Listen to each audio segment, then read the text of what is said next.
worry about Right. being there every single time.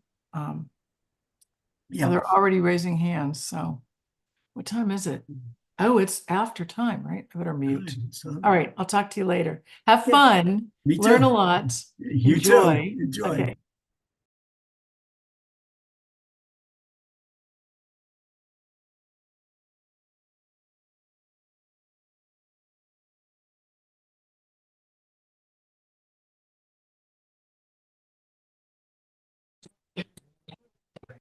Right, and you can use the microphone, turn it on and speak into it. Close. Oh, yeah. All right, can everyone hear me? Turn this off. Maybe with a blower off. I think, yeah, you have to hold it close and speak working? right into No, it. it's not. Yes, it might be. Oh, my ears are bad. Hold it closer. Okay, there you go. Here we go. Thank you. Welcome, everybody. I'd like to call this July 16th, 2024 meeting of the Madison Planning and Zoning Commission to order and read the ground rules for this meeting. The courts have adopted a policy of fundamental fairness to assure that every interested party is given a fair opportunity to hear, review, submit, and comment on the testimony and evidence that the Planning and Zoning Commission will ultimately use to render a decision. The applicant's presentation should not have time limits imposed, as it is the applicant's burden to lay out all the facts that would support an approval. The public must be allowed to speak at a public hearing. However, the chair may place reasonable limits on the privilege to keep speakers on topic and within time limits. 5 minutes is recommended when there are large audiences. The courts have made it clear that public sentiment is not a proper basis for a decision. Planning and Zoning Commission must simply determine whether an application complies with the applicable regulations. Therefore, the chair may limit comments that will not help in that determination, such as personal attacks on the character of the applicant or statements regarding matters outside of the agency's proper jurisdiction. All speakers, including commissioners, must be recognized by the chair before being allowed to speak. As a reminder, we on the commission are here to listen and to ask questions of the applicant. We should refrain from conversations with attendees. I ask that all cell phones be silenced during the meeting. During the public hearing, I insist that we treat each other respectfully and follow the required structure of the meeting. The following steps for conducting a public hearing are: step 1, the applicant will be invited to present the application, explaining to the commission and attendees what is being requested.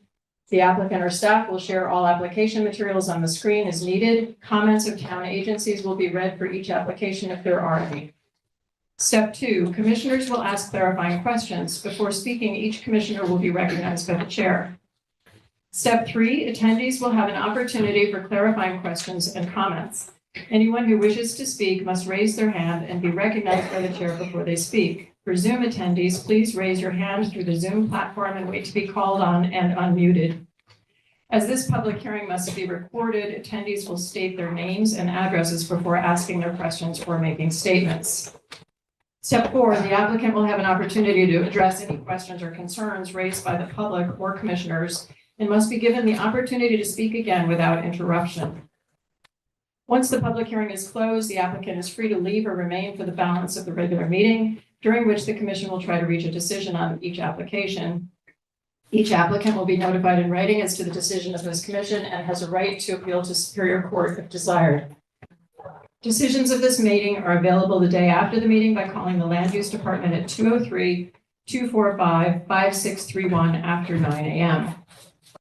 Seated this evening are commission members: Jeff Downs, maybe raise our hands when I call you, I'm doing alphabetically. John Duza, John Morgan, Bob O'Connor on Zoom, and Janet Peckinpah on Zoom, Bob Reinhardt, Andy Rubin, and myself, Carol Snow, chair.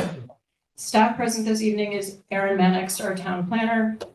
This meeting is live streamed on YouTube and will be made available on the town website for viewing, and the town planner will now read the legal notice. Aaron, over to you.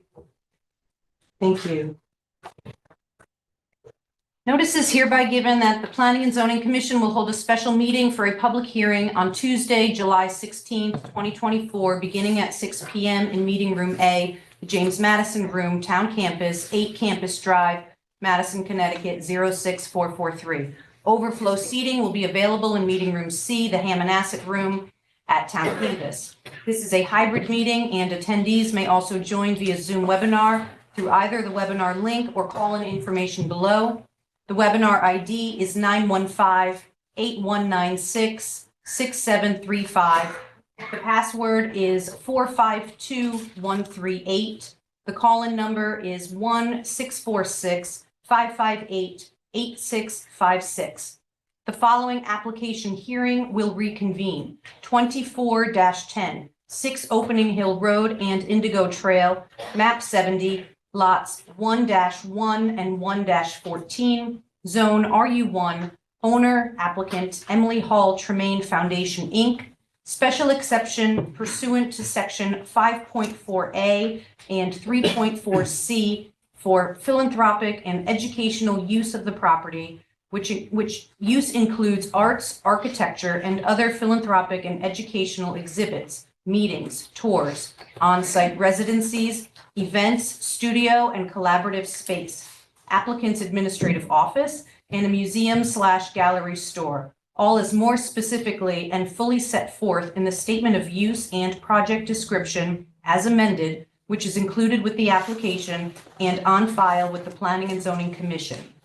This meeting is continued from May 16th, 2024 and June 20th, 2024. Copies of this application are available for inspection in the Land Use Office. Further details on how to participate in the webinar are posted on the Town of Madison website, madisonct.org. All written correspondence can be submitted to the Land Use Department via email, landuse@madisonct.org. Dial 203-245-5631 for assistance. Dated at Madison, Connecticut, this third day of July, 2024, Carol Snow, Chair. This was published in The Source on July 11th, 2024. Thank you, Erin. And I want to apologize to Mike Bugda. I didn't see that you came in. I was expecting you to sit here. So we have another Commissioner, Mike Bugda, to introduce to you all. Thank you, Karen. I also want to just do a quick recap on the scheduling. The public hearing was open May 16th and continued to June 20th, but then further continued an extension granted to this special meeting on July 16th, for which the legal notice was posted on July 5th and printed in The Source on July 11th. And I anticipate that it may go on beyond tonight, but we'll see how the evening goes. And before we invite the applicant to present, there is one more matter to be addressed regarding requests from opponents that I recuse myself. So I'd like to read the following statement. Several Madison residents have expressed their concerns of possible conflict of interest and bias in my role as chair of the Madison Planning and Zoning Commission for this application. Their emails are now part of the record for the application for 24-10 6 Opening Hill Road. Therefore, I feel compelled to respond for the record. First, I grew up in Madison, graduated from Daniel Hand High School, and I am familiar with the Opening Hill Road neighborhood. I'm honored to serve as second-generation chair of the Madison Planning and Zoning Commission, which currently consists of 9 dedicated members from diverse professional backgrounds that inform our discussions and decisions. Second, I worked for over 40 years in the field of conservation of cultural heritage, not environmental conservation, for major museums, government, and private clients, as well as on archaeological sites around the Mediterranean. I worked at the Yale University Art Gallery from 2008 until my retirement in 2019. At no time during my long career did I benefit financially or know anyone from the Emily Hall Tremaine Foundation. Third, my introduction to the Emily Hall Tremaine Foundation occurred during their informal discussion at the March 7th, 2024 Madison Planning and Zoning Commission meeting, when Foundation President Michelle Knapik provided background information via Zoom. In sum, there is no conflict of interest. I bring experience, knowledge, and an open mind, not bias, in reviewing this application and any application that comes before the Madison Planning and Zoning Commission. So, Erin, I'd like to pass this down to you for the public record. And with that taken care of, I would like to invite will be Attorney McKeon to continue presentation of this application. Thank you. Do I need the mic? Yes, I would recommend using the mic. Thank you. Should be on.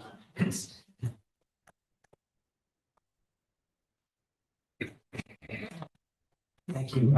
For the record, my name is Chris McKeon. My law firm is located at 900 Chapel Street in New Haven. I'm a resident of Madison as well. I live on Hotchkiss Lane. I've lived in the town since 1995, which is almost 30 years, as I was just calculating. A couple of preliminary matters, but I do want to introduce our speakers tonight. With me is Michelle Napick, the president of the Emily Hall Community Foundation, and Rini Bishaw, also with the foundation. Mike Ott is our civil engineer from Summerhill Civil Engineers and Land Surveyors. He is attending by Zoom.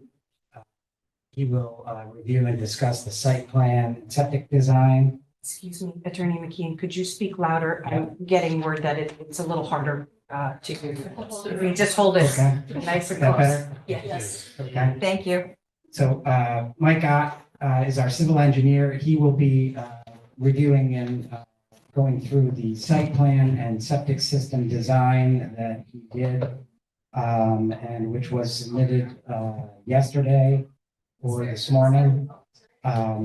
Nina Peak is the U.S. Manager of Planning from SLR International Corporation. She's also a certified planner, American Institute of Certified Planners. Dave Sullivan is the U.S. Manager of Traffic and Transportation. By the way, Nina will be presenting via Zoom. Dave Sullivan, also with SLR International Corporation, is the U.S. Manager of Traffic and Transportation Planning. He has submitted a traffic study, which is of record, but Dave is here in person to present. Last but not least is Mark Nadeau, who is a real estate appraiser who has done a valuation impact study, which is also of record, and he is here to summarize and present that. Just a couple of items preliminarily that I wanted to follow up with. As you recall, last meeting, we had presented our application and the uses and described them, but at the commission's request, we yielded to allow Attorney Pellegrino to present at least a portion of the position of some of the neighborhood and folks who are opposing the application. Some of the things I didn't get to is what I'd like to accomplish now. The first is I'd like to introduce into evidence a copy of the title insurance policy that insures the title to the real estate that is owned by the Emily Hall Tremaine Foundation. And the purpose of that is to indicate that the deed restrictions, which are referenced in the PowerPoint and are referenced in a number of letters to the commission, with the suggestion or allegation that by applying for the uses we are seeking to implement at the site, we're breaching a deed restriction that says that the properties can only be used for single-family residences. The title policy here confirms that those restrictions do not apply to the 6 Opening Hill parcel. You'll note that our application includes 2 parcels.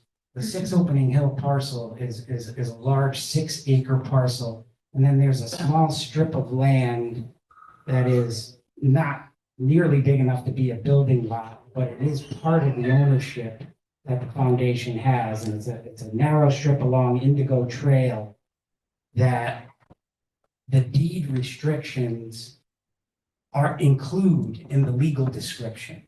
So there's an argument to be made that that little strip of land is subject to the deed restrictions. I don't think it's a good argument because the deed restrictions apply to the lots in the subdivision known as Indigo Woods.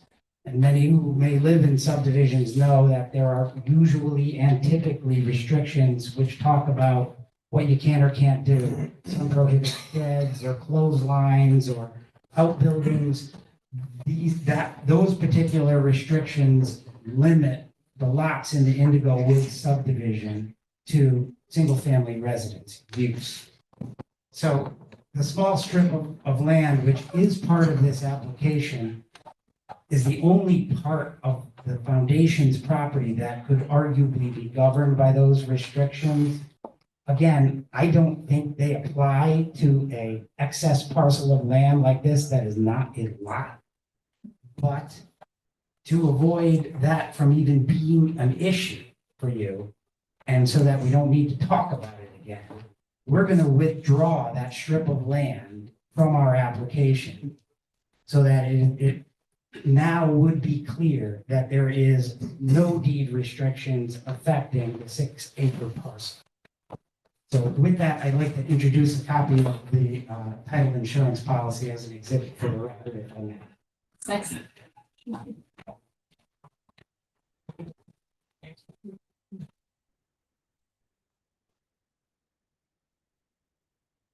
The next point I wanted to make, if you recall, at the May 16th meeting, we needed to appear before ACA because of the way our special exception regulations read. Even though we're not proposing any new buildings that typically ACA would review. We did appear before ACA on June 11th. The minutes are public record, although I don't know that they have been approved yet. So I don't want to submit copies of those minutes because I don't know that they're officially approved. I attended that meeting on June 11th, and the proposed minutes indicate that Mr. Cunningham made a motion to endorse the project and the preservation of the buildings with the note that any changes to parking, lighting, landscaping might need a further review by ACA should that occur in the future. And the other two members, Mr. Provence and Mr. Williams, Matt Williams, concurred with that recommendation. So we have checked that box, and ACA did review our application. The final point is with respect to the rescheduling or continuing of tonight's hearing. And I know that Ms. Mannix read the legal notice and that the legal notice appeared in the July 11th edition of the source. It appeared on the town's website. The notice appeared, I think, July 5th. And Attorney Pellegrino submitted a letter on July 8th indicating that there may be some procedural defect in the rescheduling or continuing of the hearing tonight to a special meeting. In that letter, and I presume that all the commissioners read that, what is absent from the letter is the fact that on June 20th, when you continued this hearing with the agreement and extension from the applicant, it had indicated that the hearing would not be heard this evening, meaning June 20th, and it is continued to July 18th or an earlier special meeting date and location that will be adequately posted by the commission. So the suggestion that everybody thought it was July 18th is just not accurate, number one. Attorney Pellegrino's letter doesn't include the information, which is the exact quote that I just read. The notice, as I understand it, was town council was consulted to make sure that adequate notice was given, and that is publishing on the town website, and it also is publishing in the source, albeit on July 11th, which was last Thursday. We took, as the applicant, took the additional step of mailing the continuation and the legal notice of tonight's proceedings to all of the folks within 500 feet, and that certificate of mailing is of record. So I just want to, for the record, state that our position is that this special meeting is in fact legally convened and notice was and is adequate. I would note that in the same July 11th source, there was some paid advertising supporting the denial of our application, which in and of itself identifies the fact that the hearing is supposed to be on July 18th, but it does say in parentheses to verify. So whoever was responsible for that ad obviously knew that July 18th wasn't exactly the date that it was going to be continued to, and that it was subject to an earlier special meeting. So with that, I would like to turn the presentation over to Mike Ott, our civil engineer, so he can walk through the site plan system.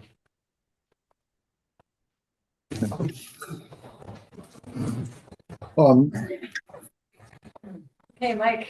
No, okay, good evening. Just for the record, I know Attorney McCann said this, but just for the record again, I am Michael Ott. I am a licensed professional engineer and licensed land surveyor. And my office is here in Madison at 60 Wall Street. I will give the commission a little context. My plan for the presentation will be very brief. Please stop me if you have any questions as I go. I plan to show the commission the site, give some context for the site using the town's geographic information system, and then show the commission the site plan that we prepared for the site and the subsurface sewage disposal system that we've also prepared. So may I share my screen? That up to be Aaron or? No, he can. Yes, Permission. okay. Yes. Okay. Okay. So can the commission and the audience see my screen now? Yes, we can. Thank you. Okay. So just for zooming out for context, and I'm quite sure that everyone in the room is familiar with this, of course, but this is the site that I've just highlighted in yellow.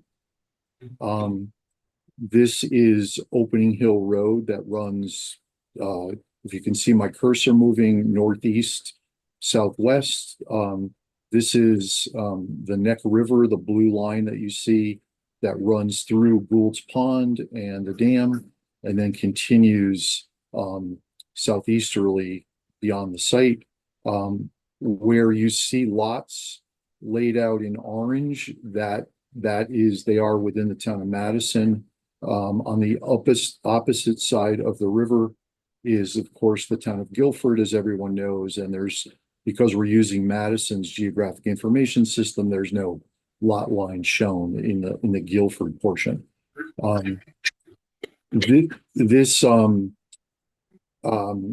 kind of try to trace the bounds of it, but what I'm tracing is the Indigo Woods subdivision.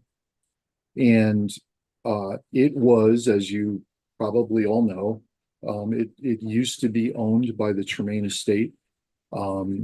It was some 70 acres or so, as I recall, was cut off and subdivided quite some time ago. I actually worked on it, but it was a very long time ago. I don't remember the exact dates, but the subdivision was actually created as part of the Tremaine estate, and the subdivision created Kachina Way and Indigo Trail. And the remaining land is the two parcels that are the subject of the application, although as Attorney McCann just explained, he has now withdrew the small strip of land along Indigo Trail. So the parcel that we're discussing tonight is really what I've highlighted in yellow, which is the 6 acre parcel. I'm gonna stop sharing and then reshare very quickly because I'm not sure if I can change screens and whether you will see it. So I'll stop sharing just for a sec. And I will bring up the site plan and then reshare if I can. So this is the site plan that we prepared. The commission should have,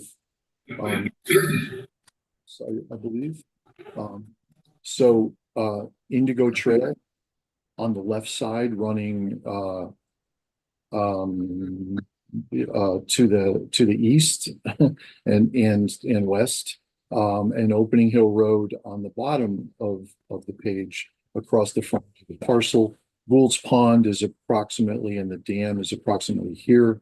If you can see my cursor moving, and this is the bridge that carries Opening Hill Road over the Neck River.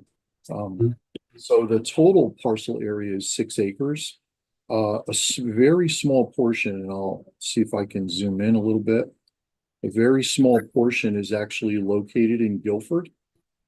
So this side of the Neck River is actually located in the town of Guilford. It's a little over 6,000 square feet, about 6,250 approximately square feet.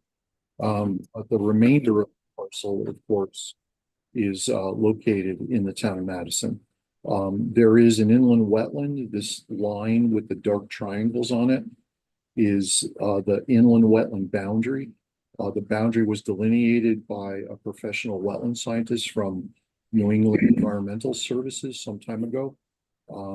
We located it. We prepared this topographic survey as the underlying base mapping for the site, and we located the inland wetland boundary as delineated by the wetland scientist.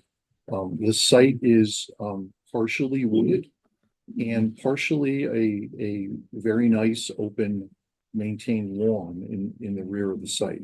The site is located, and I think others will talk about this, but the site is located in a single family rural residence RU1 zoning district. The little portion in Guilford is also located in Guilford's single family residential zoning district.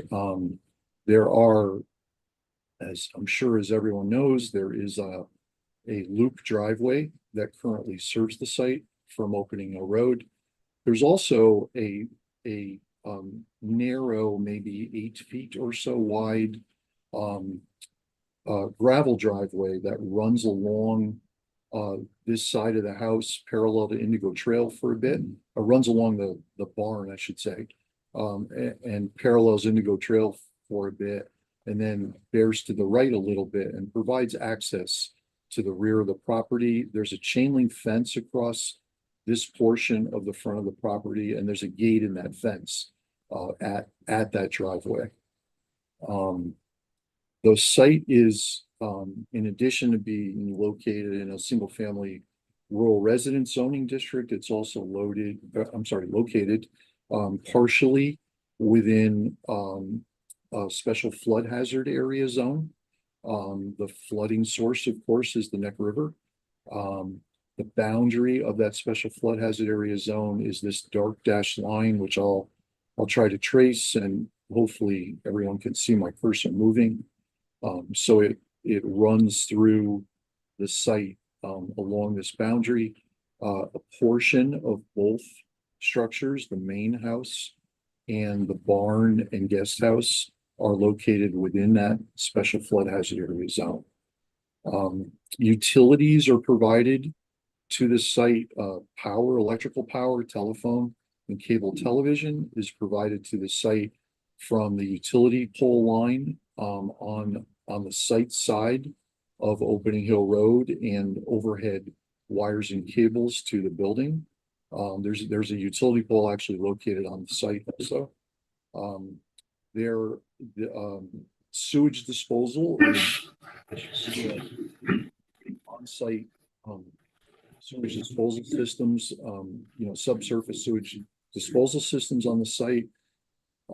And there is a water supply well on the site, which I will talk about in a minute, also, that provides potable water. There are very limited records in the town's files on the sewage disposal systems and the water supply well.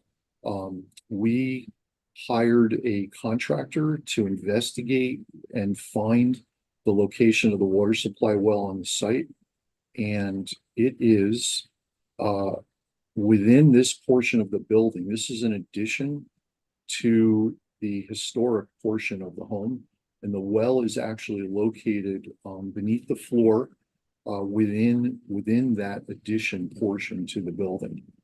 And that, the best we can tell, At this point, that water, based on the contractor's investigation, that water supply well provides potable water to both the main house as well as to the barn and the guest house. We do not believe that there is a second potable water or drinking water well on the site. Based on our investigation, there could be, but again, there are no records, and based on our investigation, we could not find one. There is an old discontinued well that appears to have been used for an irrigation system, not for potable water, for drinking water. And that is proposed to be properly abandoned in accordance with the state's regulations for the abandonment of wells. So that's an overview of the existing site. This site, questions at this point? We're losing you. We can't hear you. Oh, I'm sorry. I asked if there were any questions. The public will have to wait until after the presentation. I think we'd probably like to wait until the presentation is complete and then ask questions from the commissioners and then ask of the audience, open it up to the audience. Okay. So this plan also outlines the proposed improvements. So I described the existing site and its conditions, and now I'll describe the proposed improvements. And they are very simple. There is, regarding parking, there are today, there is room in front of the very nice stone masonry wall on the site. There is room for 4 parking spaces. There's no modifications that need to be made to have those 4 parking spaces at that location. There is also room here in this location for another 5 parking spaces.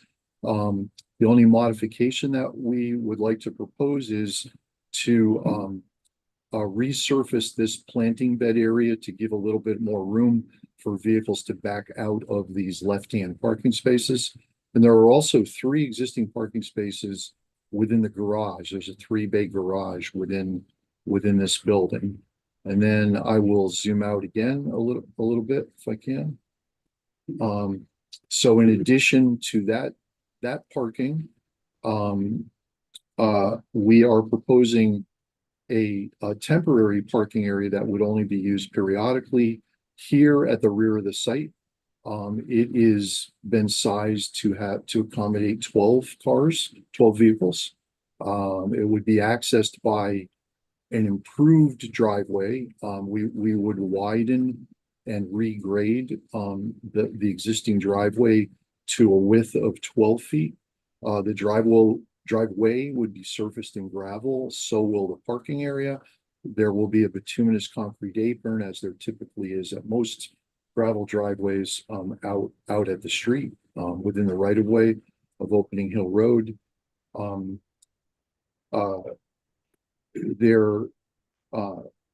sorry.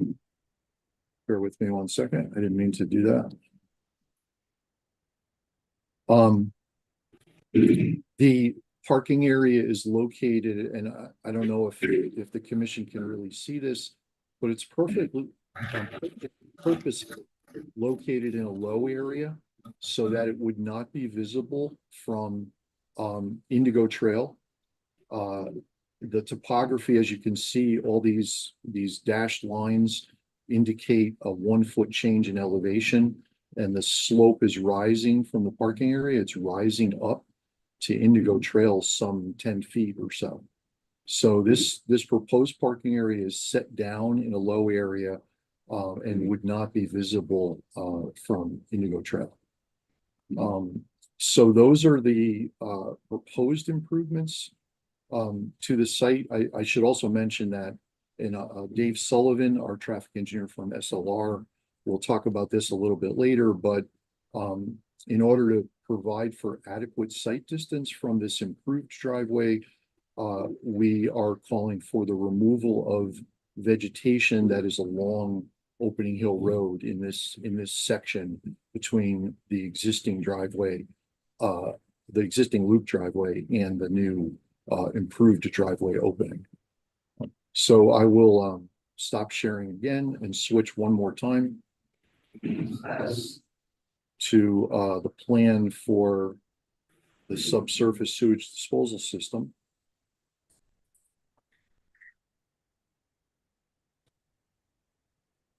So this is the same base mapping, same plan of the existing conditions of the site, but this is a 3-sheet set of drawings that depicts a proposed subsurface sewage disposal system that's been designed to serve both the main building as well as the outbuilding, the guest building. It's been designed to meet the requirements of the technical standards of the Connecticut Public Health Code, and it has been submitted to the town's health department for their review. It will be in the lawn area below ground, of course.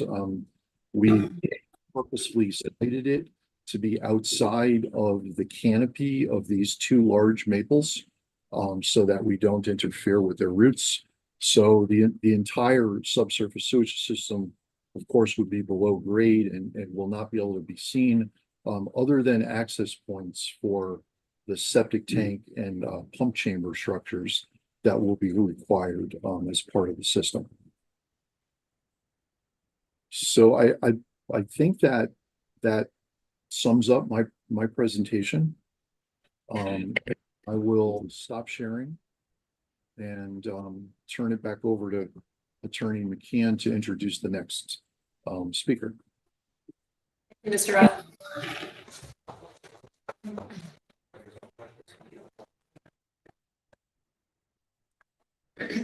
Yeah, our next speaker, as I indicated, was going to be Nina Peak. She's a certified planner with SLR International Corporation. I see her on the screen. She may be having some weather where she is, as I just learned, but hopefully she can get through her presentation and her report. Thank you, Chris. Can you hear me okay? Yes, we can. Okay, great. Yeah, we're having some weather blowing through, so I'll try to get through this as quickly and comprehensively as possible. My name is Nina Peak, as Chris said. I'm a certified planner with 30 years of municipal and private land development planning experience, and I'm currently the U.S. Manager of Planning at SLR International Consulting, based out of Cheshire and New Haven, Connecticut. SLR was hired by the Emily Hall Tremaine Foundation to evaluate the compliance of the proposal to renovate 6 Opening Hill Road for use as an educational and philanthropic center. We have submitted a memo to the Planning and Zoning Commission, which evaluates the compliance of the proposal with the 2013, 2024 to 34 POCDs, the zoning, and the Town of Madison's comprehensive plan. There's a significant amount of detail in that memorandum. I've put together a brief slide presentation for this evening summarizing the content of that. And if, Erin, if it's okay, may I share my screen? Yes, please.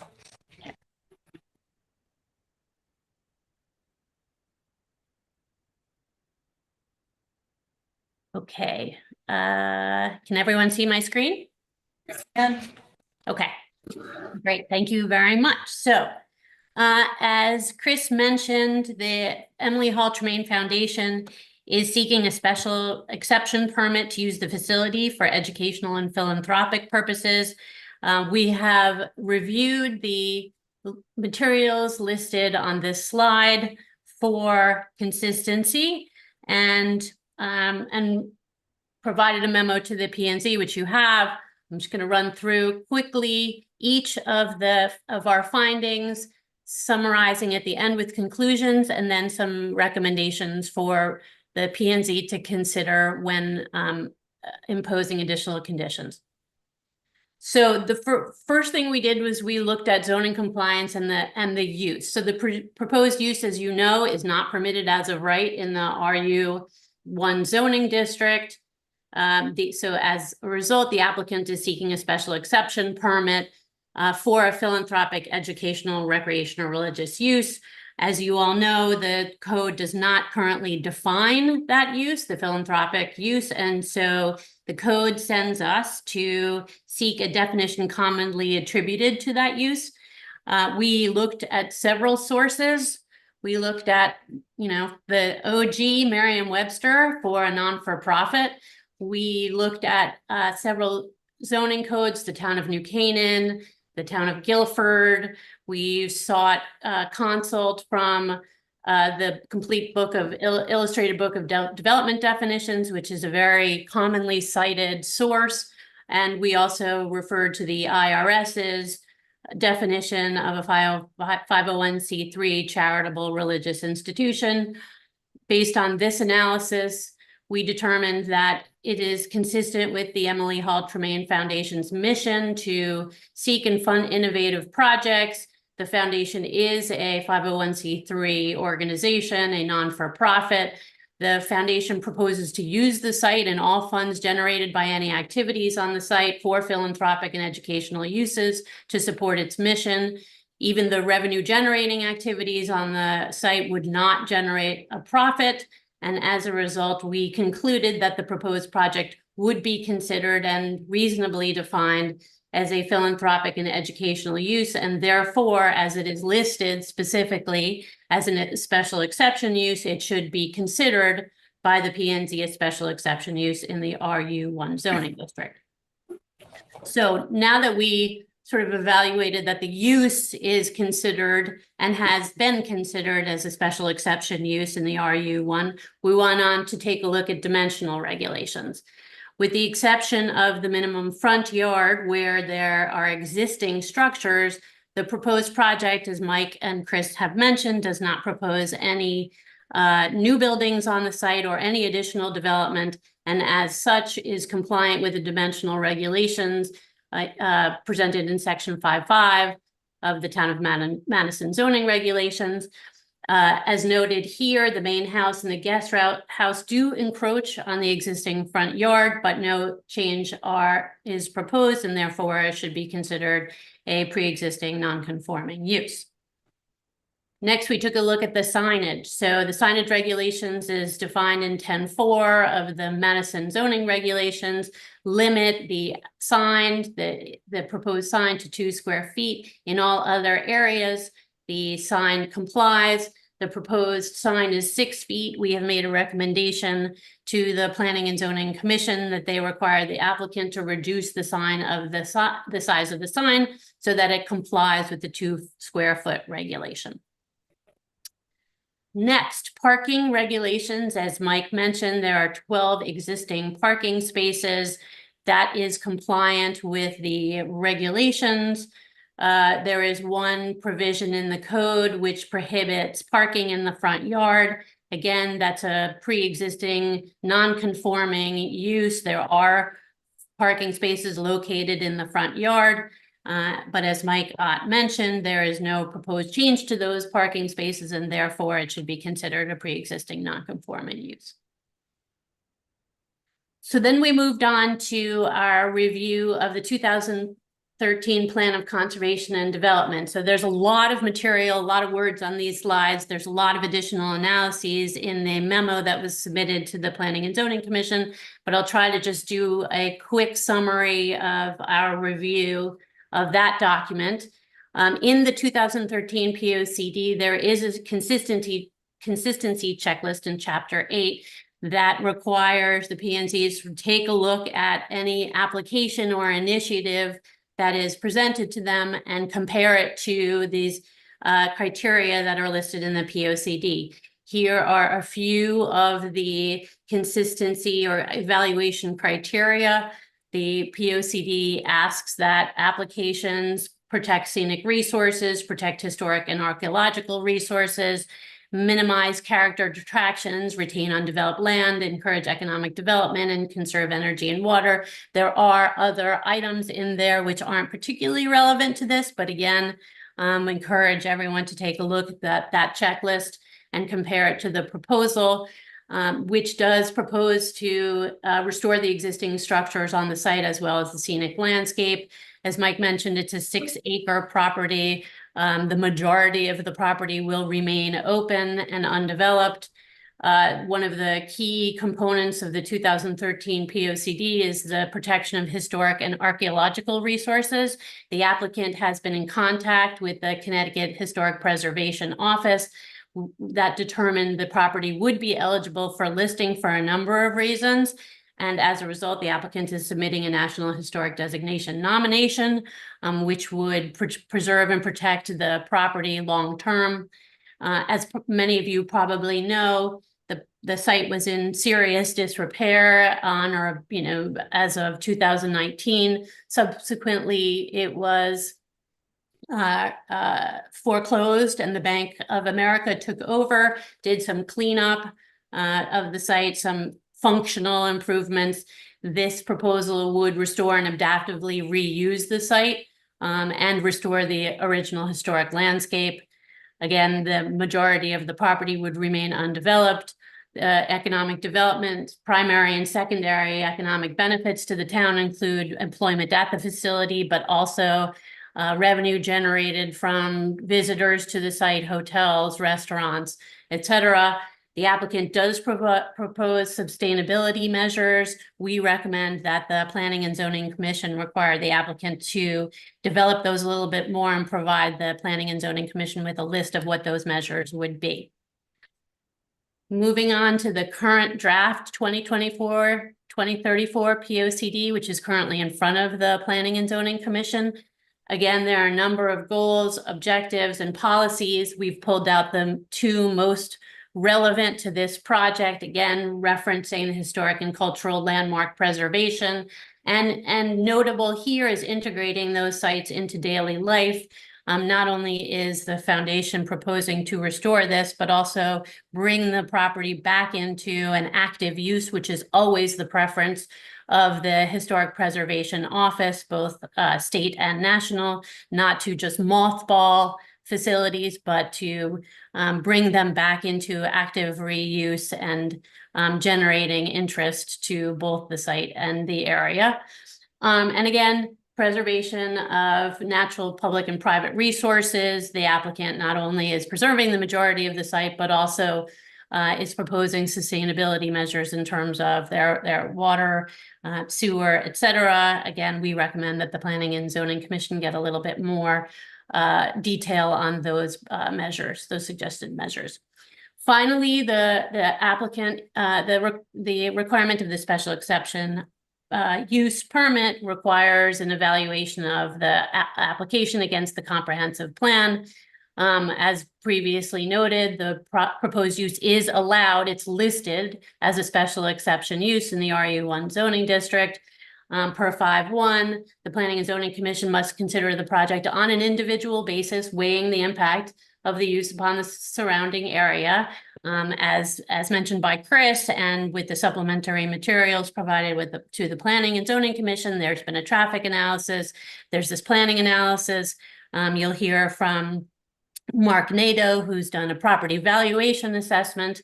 And so providing these additional supplementary materials should hopefully help the Planning and Zoning Commission in their deliberations. And of course, the Planning and Zoning Commission may consider additional conditions.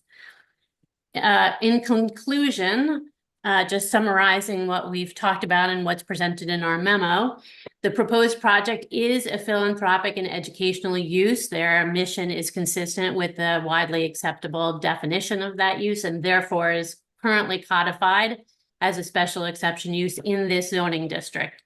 Most of the majority of the uses proposed on the site are consistent with and ancillary to of a philanthropic use and should therefore be allowed. The proposed use for experienced guests is permitted as of right in the town of Madison zoning regulations with a limit of 2 persons. Accordingly, our suggestion is the P&Z should limit that component of the project to no more than 2 persons at any time. The structures on the project site were constructed before the adoption of building standard. Therefore, there are several that can be considered pre-existing non-conforming structures, but there are no changes proposed to those structures. The project proposes a 6-foot square sign, which exceeds the maximum allowable. As a result, the P&Z should limit the proposed sign to 2 foot square. The existing on-site parking complies with the off-street parking regulations. There are no changes proposed with the exception of resurfacing the gravel driveway as mentioned by Mike. The material therefore is consistent with the zoning requirement for an adequate all-weather surface. The proposed project was evaluated for consistency with both the 2013 and the subsequent POCD and is substantially compliant with the regulations and the checklist. And finally, the proposed project is consistent with the Town of Madison Comprehensive Plan. Our recommendations, just to summarize, reduce the proposed on-site signage from 6 foot square to 2 foot square, require the kitchen facilities to be residential scale, consistent with a single-family home, limit experienced guests to a maximum of 2 persons at all times, require the Emily Hall Tremaine Foundation staff to reside on site when there's anyone else living there, just to maintain consistency and oversight of the operations of the site and any conditions imposed by the Planning and Zoning Commission. Dave Sullivan, who's going to speak right after me, will talk a little bit more about the parking management, but our recommendation is temporary or permanent no parking signs on Opening Hill Road and Indigo Way in advance of any activity on the site where off-site parking is proposed. The applicant should be required to identify that location and let the Madison Police and Fire Departments know, and potentially coordinate all events with Madison Police and Fire Departments already required. P&Z may want to consider having police on site when the applicant is hosting larger events. And finally, provide additional detail regarding energy conservation and sustainability measures so the P&Z can have some comfort that those additional measures will meet the environmental considerations that are prioritized in many of the town's existing policy documents. So with that, I will stop my screen share. I know that was a lot of information to take in, and look forward to hearing everyone's questions following the presentation by Dave. Thank you.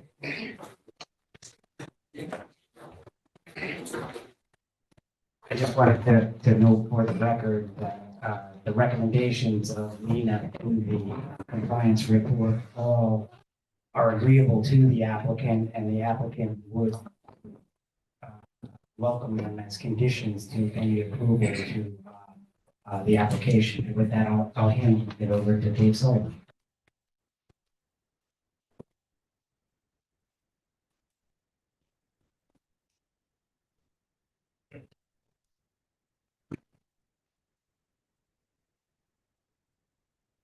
Thank you and good evening. Again, my name is David Sullivan. I manage the traffic, transportation, and mobility group for SLR.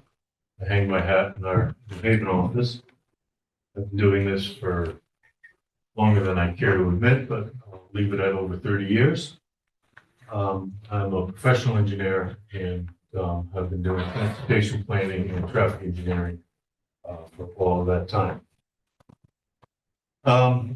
Normally I would give a brief summary of the type of things we looked at and what the findings were, but I think I'll go into a little bit more of the report, a little bit more of the detail, so you can get a feel for what our analysis entailed and what kind of findings we had. And when we found things that we thought required mitigation, we have made those recommendations.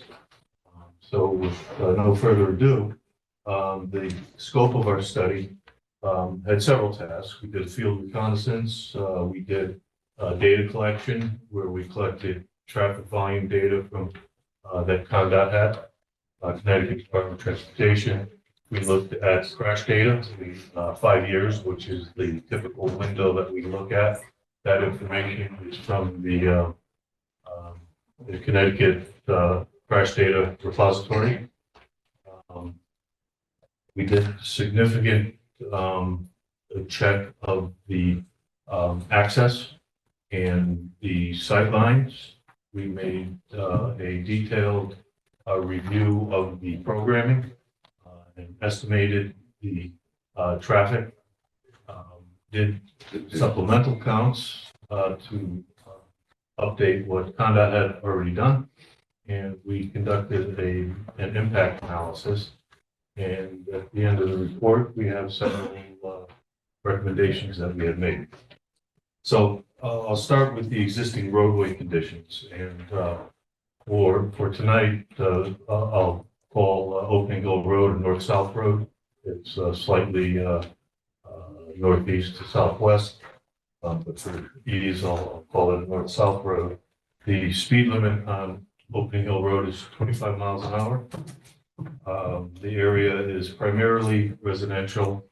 The road is classified as a major collector by Condot. A major collector means that it takes traffic from local roads or to some specific destination, such as the school to the north. So that's what its classification is. Generally, a collector road would have a roadway width somewhere between 20 and 24 feet. The amount of traffic that a collector road generally handles is between 500 and 2,500, although some major collector roads do carry as much as 6,000 vehicles a day. The Opening Hill Road specifically, for the most part, is between 20 and 22 feet wide. The narrowest section where we had some sub 20-foot dimensions that we identified were in Guilford. There were 3 in particular. We called the town engineer of Guilford, and I walked the road with her, and we looked at those 3 locations. 2 of them were where there's very large trees, and one of them was a rock outcropping, and none of them were on curves. She was not particularly concerned with them. The accident or crash data would back that up. And what she agreed to do is talk to the tree warden and see what the health of the trees were. They looked not 100% healthy, but if the tree warden thought that they were due to come down, she would let us know, and the applicant has agreed to do that if that is determined to be warranted. So, and again, the road itself, and I'll editorialize a little bit, is not unusual, particularly for Madison roads or many New England roads, in its character, in its width, in its geometry, and in its function. And that's what we found in particular. Some of the specific traffic characteristics of the road, I mentioned that we collected information from Condot, and what they found was that the annualized daily traffic, what they do is take a number and say, on average, this is how much traffic is on this road. Their estimate was 950 vehicles. Again, the typical range is between 500 and 2,500. To give you an idea of a higher level, Clapper Hill Road in Guilford has an ADT of 2,800. So it gives you some idea that we're well below half of what that is carrying. And that road has a similar function as this one. To supplement that information, we did our own counts. We did a full week of traffic counts for a number of reasons. One, to update, validate the Condot information. We did it for 7 days, so we would get a feel for variations, not only in traffic, but in speeds, for example. We looked at what these machines do for us, not only give us traffic volumes, they give us the type of vehicles that are going past it. And we found that 9% of the traffic is trucks or buses, which, to give you some perspective, that's I won't say a substantial number, but it's a notable number. So there is those types of vehicles on this road today. It also allows us to get travel speeds. Almost always the speed of traffic is higher than the posted speed limit. Doesn't come as a surprise to anyone. What we use when we're determining certain characteristics is what we call the 85th percentile speed. That's the speed at which 85% of the traffic is traveling at or below. So the 15% of Yahoos we're not designing for, we're designing for the 85th percentile. In this particular case, the speed for 85th percentile speed for northbound vehicles was 39.4 miles per hour. And again, we got an 85th percentile speed for each of the days. So this was the highest speed on the of the 7 days individually. Southbound was 37.3 miles per hour for 85th percentile. I'll talk more about those as I go along. Actually, I'll talk more about it now. Intersection site distances. So this is the, we need to understand if people can exit this site safely. And to do that, we measure what the intersection site distances are. So based on those speeds, those 85th percentile speeds, CONDOT provides us and ultimately AASHTO, which is a federal document, which CONDOT is based on, takes the speed and turns that into the amount of feet that somebody should be able to see somebody approaching from. So if you're sitting in your car and somebody is traveling 39.4 miles per hour, you should be able to see that car 435 feet away to be able to safely identify it, make your decision, get into the traffic stream without the vehicle having to make any maneuvers such as a slow down or stop. In the southbound direction for 37.3, you would need 415 feet. So slightly slower, you need slightly less distance.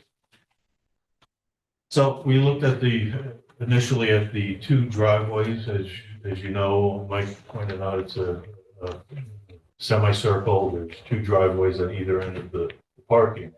We first looked at the northern driveway, and what we found was that you could get the site distance looking to your left or coming out of Guilford. You can get the required distance there. There might be some minor shrub clearing or things of that nature, but nothing dramatic. Looking to the north, however, there's a stand of fairly mature shrubs. Our recommendation is that those shrubs need to be removed or, as very minimum, relocated out of the sightline. With those things done, the sight lines for exiting vehicles at the northern driveway meet the standards and requirements. At the southern driveway, the sightline restriction is not so easy because it's essentially the curvature of the road. So in that particular case, our first recommendation on the act, or our second recommendation beside the clearing, is that this driveway function as an inbound from the southern driveway and outbound on the northern driveway. And we checked what we call stopping sight distance to make sure that somebody that was slowing down to enter into the driveway, that vehicles behind them could see them make the maneuver, and we wouldn't be causing rear end accidents. It's called stopping sight distance, and we meet that criteria.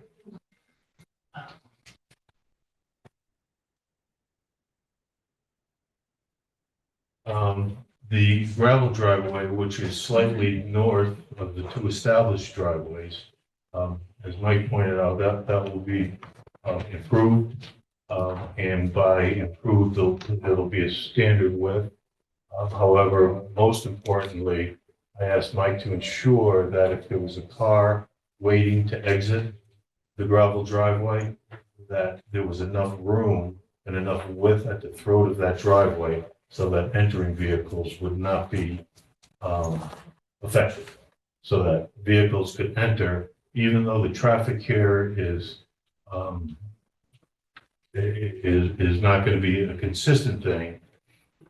We want to make sure that we're accounting for the possibility that someone exits while someone's trying to enter. So if we only left the let's say 15-foot width through the entire length, then if somebody was going to exit, that entering car would have to wait and they'd be waiting out on Opening Hill Road to make the entering maneuver. So we've the design is accounted for that. Talk more about the use of that in a moment. But we also check the sight lines from the gravel driveway, and looking right is no problem. Looking left will be no problem once the recommendation that I put forth for the northern driveway looking right is implemented. That will be the same mitigation required to improve the sight line looking left from the gravel driveway. Roadway crash data. Okay, so when we initially did our study, there were 4 crashes that were identified in the 5-year period. All of the crashes were, we looked, for the, we looked from Nortontown Road to Blinchett Road. All of the accidents we identified were north of the site. There were 4 of them.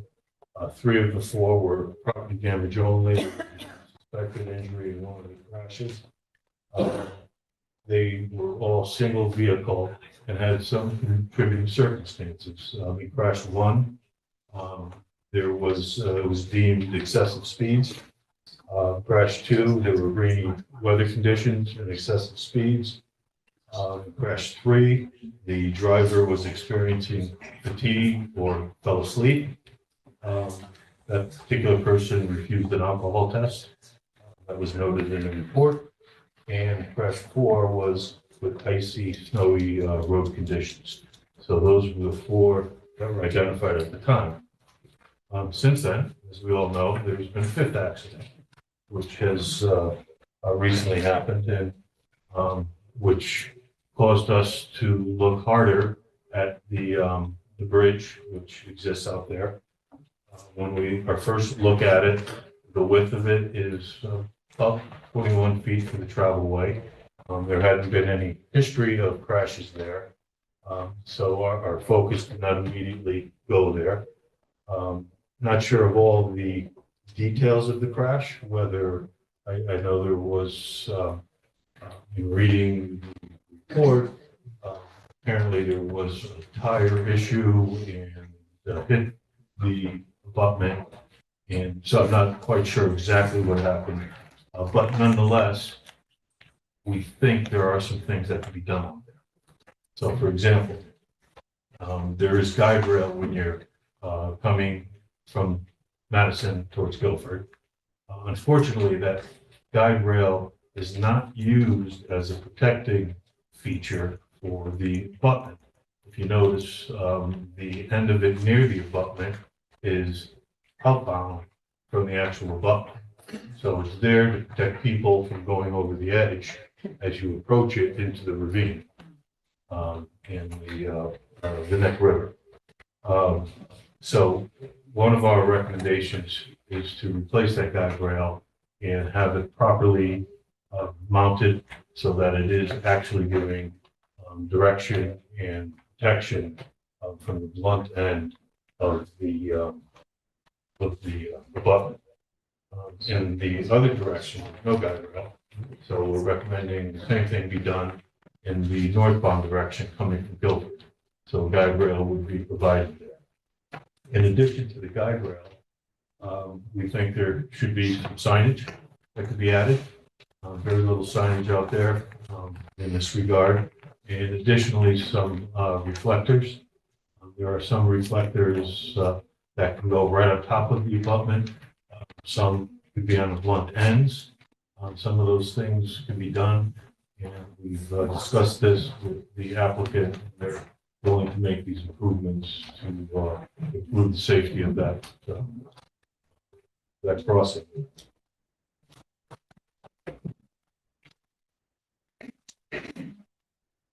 So let's get on to the operations, the traffic operations. I'm sure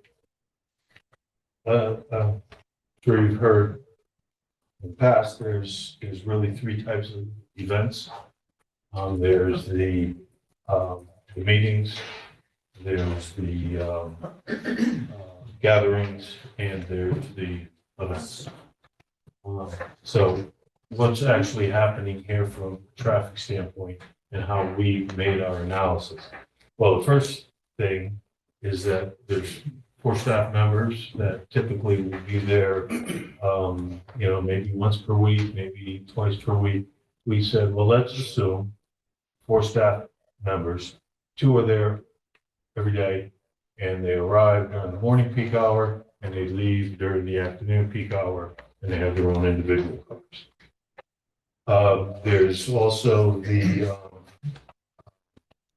6 bedrooms, which would allow for 8 people to be staying on site, living, working on site, various capacities. So what we assume for that is that half of those people would again be arriving, that they're all taking their own cars, and they're arriving or leaving during peak hour. Realistically, the way I understand this, these folks may be coming and staying there for a certain period of time. They're not punching a time clock where they're likely to be making these traffic movements during peak hours, but nonetheless, we assume that they work.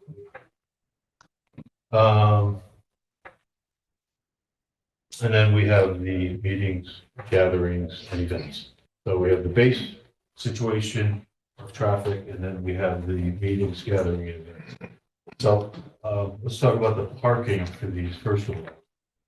The biggest parking concern, or I guess I would call it concern, but the biggest parking issue that we identified is for the meetings, believe it or not, because that will generate individual vehicles, and these meetings could be held for up to 12 people.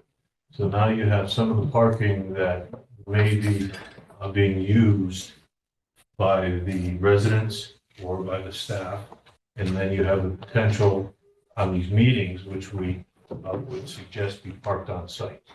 So I think these meetings have to be carefully orchestrated and managed. So if it's one of the larger meetings and you expect that there's going to be 7 people arriving for it, and you have 5 parking spaces that are not being used at the moment, that's when the gravel lot would come into play. So you would instruct some of those folks prior to the meeting ever happening to be moved to the gravel area so that the convenient parking for those day people is available. So that's the plan for the meetings. And we have up to 12 because being a conservative traffic engineer by nature, I said, what if there were 12 spaces filled up with 8 residents and and 4 employees, which makes 12. And we had 12 people driving individual. I said, give me 12 spaces in this gravel lot so that if we had to take everybody out of the front, we could.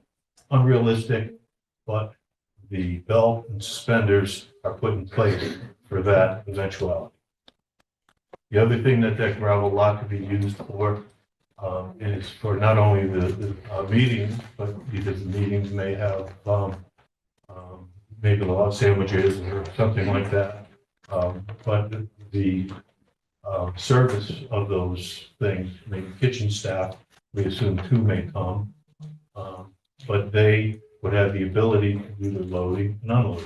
And in the bigger events, perhaps there's an area where there's more service needed, but that gravel area could be used for service vehicles too, so that they don't need to use the front parking area. So that's the parking. The meetings we talked about. And when you add up all these things for the meeting, we have the staff, the potential catering and kitchen staff, which would be meeting specific, the attendees all driving themselves, and the residences, as I said, half of them leaving or departing. In the morning peak hour, there would be a total of 22 trips in and out under this meeting scenario, as well as in the afternoon, 22 trips. The difference is most of the trips would be inbound in the morning and most of the trips outbound in the afternoon. So that's the magnitude of traffic with all these conservative assumptions we put in place. When we get to the gatherings, we have operationally they would be same, except the limit is now 25 people. So right off the bat, it goes from a meeting to a gathering because it's over 12. So everything we put in place for 12, we now have to rethink. So the gatherings will be serviced with a shuttle. So attendees will be instructed for a meeting place and a gathering place, no pun intended, and they will be shuttled in. The parking impact is less because nobody's parked there. The shuttle will come and go. It won't stage there. And when you add all that up, instead of 22 trips, you're replacing the attendees for the meetings with the shuttle trips. You would have 16 trips. And it would be a little bit more balanced because the shuttle would go in and out. So you would still have more inbound than outbound, but it would be a little bit more balanced. So that number is 16. The events, which are the bigger things that can have up to 150 attendees, clearly that is going to be a shuttle operation again. You need more shuttles. The shuttles that we discussed would have a minimum of capacity of 20 or 25 people. And by using that, we estimated that the 150 attendees, if there were a maximum of 150 at 15 people per shuttle, would be 10 shuttles. 10 shuttles to get them in, 10 shuttles to get them out. And that would result in 33 trips in the morning and afternoon. Again, more entering than exiting, but again, more balanced than in the meetings. And again, that happens twice a year. So we get potential for 10 more trips. And I've already indicated that the road has the history of accepting vehicles of that size over the years. So the next step was to say, well, what is the traffic impact? Now, the way we determine traffic impact is to create a scenario at some date in the future, this year, this time. For this study, we picked next year, 2025. And we said, what will the traffic be without any of the activity coming to fruition? And what would it be if it does come to fruition? And which means those estimates I added to the driveways for that scenario to see what the operating conditions would be. The results of impact analyses are in terms of letter grades, A through F, like school grades. Level service A, for example, means that you pull up to the end of the driveway, the stop sign, the stop condition, and you are on the road and on your way in less than 10 seconds. As your delay increases to 20, 30, 40, 50 seconds, the levels of service get worse and worse and worse. And ultimately, service F, cheat sheet here, level of service F, which is the worst, is if you're waiting over 50 seconds. So we did this analysis and we looked at driveways under the three scenarios, the meetings, for the gatherings, and for the events. And during those peak hours, the morning peak hour, afternoon peak hour, and even if these were to take place on Saturday, since we had the Saturday data, we looked at it, and in every case, the level of service would be level of service A. So you can't get better than A, so consequently, the traffic impact is undefinable in that particular round. So we've done a detailed evaluation of safety. We've done a detailed evaluation of the operations, and we came up with a series of recommendations, which I'll go through now, some which I mentioned, and some which I may not. One, due to the sightline restrictions, the north driveway should be exit only, and the south driveway should be enter only. Any brush or branches within the right of way should be trimmed and maintained as such to prevent obstruction of the sightlines. Two, programming should be scheduled such that meeting, gathering, events do not overlap each other. Additionally, meetings that occur on the same day should be scheduled at least an hour apart to prevent overlap in traffic entering and exiting the site and overlap in on-site parking. So we want to have that window between the events, so we're back to status quo before the next one starts. Three, parking for gathering and events should be staged off-sites and participants should be shown. Parking for larger meetings may require that residents or staff be located in the auxiliary gravel lot to free up space in the main paved parking area. Opening Hill Road has areas where the width is 1, 2, 3, 4, 5. Opening Hill Road has areas where the width of the road is less than the guidelines for a collector road. These segments, all in Guilford, have not been problematic over the years in terms of crashes. However, we have met with the Guilford Town Engineer to review these areas. There are 2 areas that restrict the width that are not considered problematic. However, the Guilford tree warden will be contacted by the town engineer, and if deemed appropriate, these trees will be removed. The applicant is willing to pay for the tree removal as requested. A recent crash at the bridge over the Neck River brought to light the opportunity to improve the safety of that bridge. While the width is consistent with much of the road, the abutments pose a lateral obstruction that could be better protected.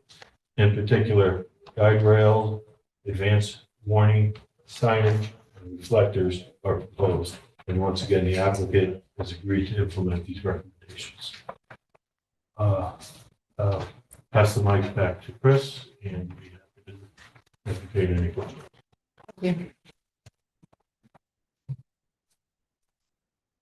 Thank you, Dave. Next, I'm going to introduce Mark Nadu, who has done a property value impact analysis, a copy of which is on file. Here's Mark. He's here. I know, Rickle Mark. And I think it was nice people copy stuff.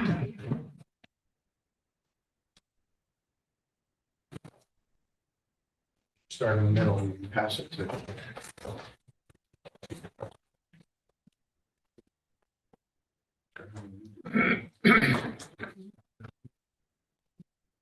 We're good. We're good. What? Huh? Right back. Everyone needs to stand up and stretch.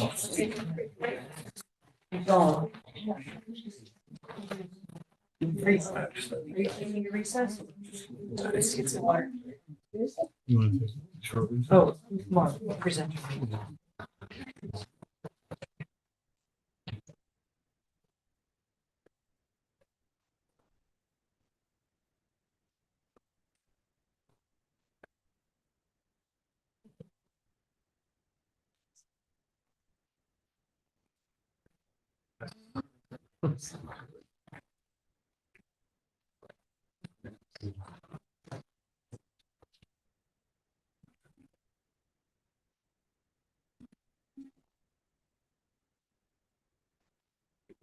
Guess I'm gonna wait. It's working? Pretty. Any better? Yeah. I should know this, I'm in a band, you have to hold the microphone close to you. We're gonna wait for, I guess, Mr. Rubin to come back.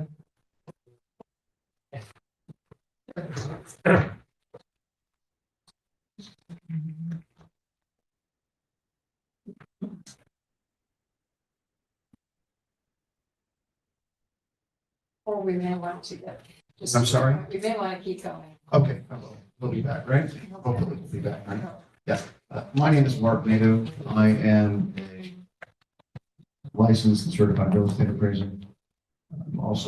I've been in the development business and I do building consulting. I've been doing all of these things for 40 years, mostly in Connecticut, some in the state of Maine, some in other states in New England. I live, and my office is in Guilford, Connecticut. I've been working on the shoreline for the better part of 40 years. So I'm pretty familiar with the landscape. In fact, I'm familiar with this house because I knew, well, ever so slightly the prior occupant who I guess for a while she took great care of it and kind of fell into tremendous disrepair. Anyway, I was contacted for the purpose of doing a study to determine whether there would be a diminution in value relative or in response to the proposed improvements, changes, and restoration and renovation at this property. That property being the property at 6 Opening Hill Road in Madison. Part of my scope of work was to inspect the property. I measured the structures, I photographed the structures. The second half of what I've done is to, certainly in addition to reviewing the proposal by the Emily Hall Humane Foundation, which includes the scope of the type of activities they plan on having there, somewhat the scope of work that they intend to do to the structures that are on the site to make them more functional. I can tell you right now, none of the structures are habitable. They're in pretty poor condition. There's a lot of rot. There are roof leaks that apparently have been perpetuating for some time. When I examined the structures, many of the ceilings inside what I would call the antique dwelling, which dates to the 18th century. A lot of the ceilings are removed in that structure. My guess is the product of leaks that have probably occurred over a period of time. In response to the proposed renovations, changes, and organization that will tend to occupy the main structure and the other structures on the property, I looked at what would be considered the most similar kind of uses. Now, the foundation's use is largely that of educational. So I fanned out and I looked at 3 educational facilities, one of which is on Open Hill Road. the second of which is the Grove School location, and the third of which is Madison High School. The study that I did is very simplistic in that, and I'm going to show you. In that, so all the commission members have this. So on page 7, this is the country school. And basically on this map, there's a red dot in the middle. There is a 1 mile radius from that dot. And what it shows, this is a culmination of all the home sales within a 2-year period. And with no discrimination as to size, price, or anything, it's all the home sales. This was done for each of the 3 locations. And the idea about choosing this as a benchmark is that it helps isolate the kind of use, but in all instances, all of these uses are more intense than what the foundation is proposing to use at 6 Opening Hill Road. Now, so for example, and I'm going to keep this as concise as I can, the country school, which is located, I guess, about 1.5 miles north of the subject property. It's situated in about 40 acres. They have, by count, 215 day students. So in addition to classrooms, faculty, facilities, that kind of thing, they have athletic facilities, a baseball field, a running track, so on and so forth.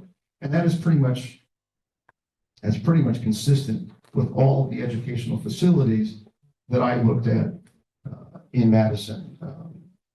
The one real exception would be that of the high school. It's just so much larger and accommodates so many more students. And I guess contiguous to the high school site is another school that was there before. That was the original high school. Am I correct on that? Yes. High school was built 10, 11 years ago, maybe? Or 12 years ago? Okay. I just remember it cost quite a bit. And then we built Guilford. And everyone was surprised. No, not at all. So addressing the country school, the 2 samplings I took were within 1 mile of the school, within a 0.5 mile of the school. The median selling price of homes within 1 mile was $590,000. The median selling price within a 0.5 mile, rounded, was $573,000. So not a material difference. The same thing was done for the Grove School. The Grove School sits on Tops Road, just south of Interstate 95. That site is nearly 90 acres, and it actually straddles Tops Road. There are school improvements on both sides of the road. And that student count reported to me was 146 total students. 116 are residential students and 30 are day students. So there are students that actually live on site at the Grove School. This facility as well has athletics facilities, a baseball field, tennis courts, a basketball court, field house, so on and so forth. They have 21 buildings with an aggregate area of approximately 72,000 square feet. They have 20,000 square feet of paid parking. The median sales price within 0.65 miles of this property was $520,500. The median sales price within 1/2 mile radius was $520,500. Interesting. There's no material difference there. The high school is very different. The high school also situated on a very large site. According to the town's data, has 1,160 high school students, multiple athletic facilities, a baseball field, a running track, multiple tennis courts, a basketball court, football facility, baseball field, and approximately 100,000 square feet of paid parking, all of which is lit with large stanchions that provide lighting to the parking area, the walking areas, and some of the athletic fields as well. the buildings in total have an aggregate area of 400,000 square feet. The median selling price of a home within a half a mile of Daniel Han High School was $455,000. The median selling price of a home within 0.75 miles was approximately $509,000. So there you have a material difference, and I think logically, because the uses at the high school, the improvements are much greater, they're much more intense. Of the things that I would do as an appraiser to look at, to decide whether there's cause or some kind of contributory factor that would cause a diminution in value of the surrounding properties, first is noise. And based upon this proposed use, I don't see anything that's material in terms of noise, because all the activities are largely inside. I said are largely inside. Let him talk, please. Air pollution. There is no noted impact by way of air pollution. Light pollution. There's no plan for raised stanchions or lighting of the parking area other than ground lighting. So there's no material difference in the amount of lumens that'll be passed on the site. Incongruous structures, probably of the biggest concern. Now, it's my understanding that the main house, which is an 18th century house, will be restored and repaired. And that structure is probably one of the most congruous structures on the shoreline, where we have a large population of antique homes. The same is true of the accessory structure that's on the site that is basically built in the vernacular style. It's nothing out of the ordinary, and it's typical of what you would see in the landscape along the shoreline of Connecticut. Finally, with respect to traffic,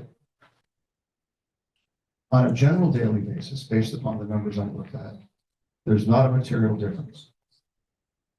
The exception would be when they have a large event. Exception would be a large event. And in reading their documentation, it says that those large events would be limited to 3 a year. I don't know when they would be, it just said 3 a year. What I can tell you that in summary is that the comparison to the 3 schools, all of which are educational, all of which have outdoor facilities, all of which have a greater percentage of lighting, generating a greater amount of lumens. 2 of the 3 schools did not have a material difference as it related to the immediate improvements relative to those schools. And then when you went out to say like a mile, there was not a material difference. The only material difference was in the data in and around the high school and beyond a 3/4 mile radius. So my finding is that there shouldn't be any diminution in value. And in fact, my experience, and I underline my experience by saying that for over 40 years, I've worked on, restored, I've worked with the National Trust, the Connecticut Preservation Trust, the New Haven Preservation Trust, and Newport. And generally, the restoration and the preservation of a structure like this could be more of an augmented thing than a diminishing thing. And that's all I have to say.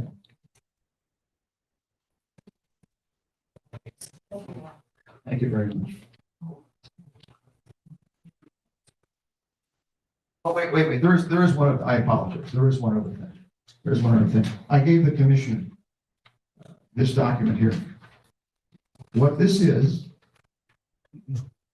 it shows all of the homes on Opening Hill Road.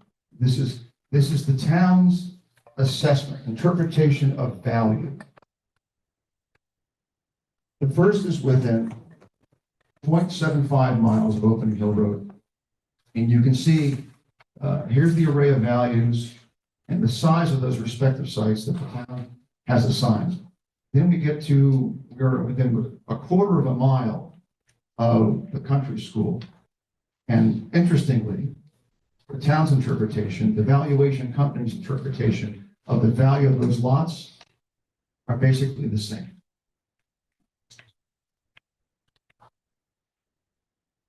Yes. That. So that concludes our presentation in chief, if you will. We do have some rebuttal and because of the way we kind of went out of order last meeting. But I would reserve all of our rebuttal and our summation to whenever that occurs, probably at another meeting. So at this point, I'll turn it back to you, Madam Chair, and we can move to the next phase. There's no way to hear from the public because we want to hear from the public as well. And we hear what we said at the first meeting, continue to say that to the extent that the public or this commission has conditions or limitations which will make our proposal better, we are listening. Thank you. Thank you. Thank you. So next phase would be questions from commissioners for the applicants. Based on what we've heard tonight, anyone has questions, including Mike Bugda, great, and including our Zoom commissioners. Mike, you want to go ahead? Yes, I have a question for the main attorney. If you'll excuse me. Oh, we should use the microphone.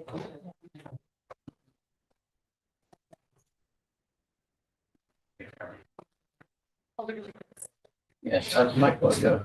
Do we have any background or history? You need to hold it, it is on, you need to hold it right up to your lips. Do we have any background or history on that sliver of land with the purpose and reason of how it existed in the first place? I don't. I have some guesses about why that land was maintained by the Tremaines. It is, as you can see, it's a strip adjacent to Indigo. Right. Indigo Trail. It could never be built on, given the size of the structure. But it could be that the owners wanted to maintain that parcel of land to build homes along Indigo Trail and incorporate lots into that subdivision. But that's just speculation on my part. I don't know the history of that strip of land. Okay. I also don't believe it was ever intended to be subject to restrictions that it can only be used for a single family residence because you can't put a single family residence on that lot. But that's as much as I know. Okay. Another question I had was, I visited the locale on one occasion. There's a little stone kind of a turnabout in the front where there's a high wall. That wall will stay, correct? And then to the left of that, there's a high hedgerow. Will most of that stay in place? Yes. So none of that will be taken down? No. Okay. As for lighting plan, are there any changes to the lighting that's currently in place that are planned to be added? No. None. Okay. So there's no new quantity of 600 lumen lights expected to be added to the property? No, and I can say confidently that the applicant has no interest in creating light emanating from this site to anywhere else. The lighting originally installed was part of the historical and architectural significance of the landscape. And so I would say it's a preservation of the lighting and not any increase or augmentation of light. Okay. I had two questions also for Mr. Nadeau. On your additional sheet for the assessments, some of them seem to be emboldened in a different color. Is that intentional or is that? It is, because those are the ones in the top section. Those are the ones that are most similar in site size relative to the average site size in the lower part, which is closer to the. I understand. I don't recall you mentioning that, but okay. I didn't mention that, no. Okay. And then the other question on page 4 of your assessment, I don't understand the last sentence of increased traffic. It says events shall be limited to not more than. Can you speak into the mic? I'm sorry. I'm sorry. It says here that events shall be limited to not more than one event per month and not more than 3 events per month. Per year. Per year. Oh, per year. Thank you. I see it now. Thank you so much. You're welcome. I'm done. Any other questions from commissioners? Yeah, Caroline, can you explain that the experienced guests are the guests who would be not the program guests, the paying guests? They could potentially be paying, yes. They would be people who would want to spend a long weekend immersed in the art and architectural history of the site. I have likened that to the farm stay on other occasions, which is farms can be allowed to have people immerse themselves for a weekend in the farm experience. So yes, and the recommendation from the certified planner was that we limit that to 2, no more than 2 at a time, which we've agreed to implement that. It would not include the program guests. Right, so the program guests would be more of artists or architects or designers in residence. The other type of residency would be staff.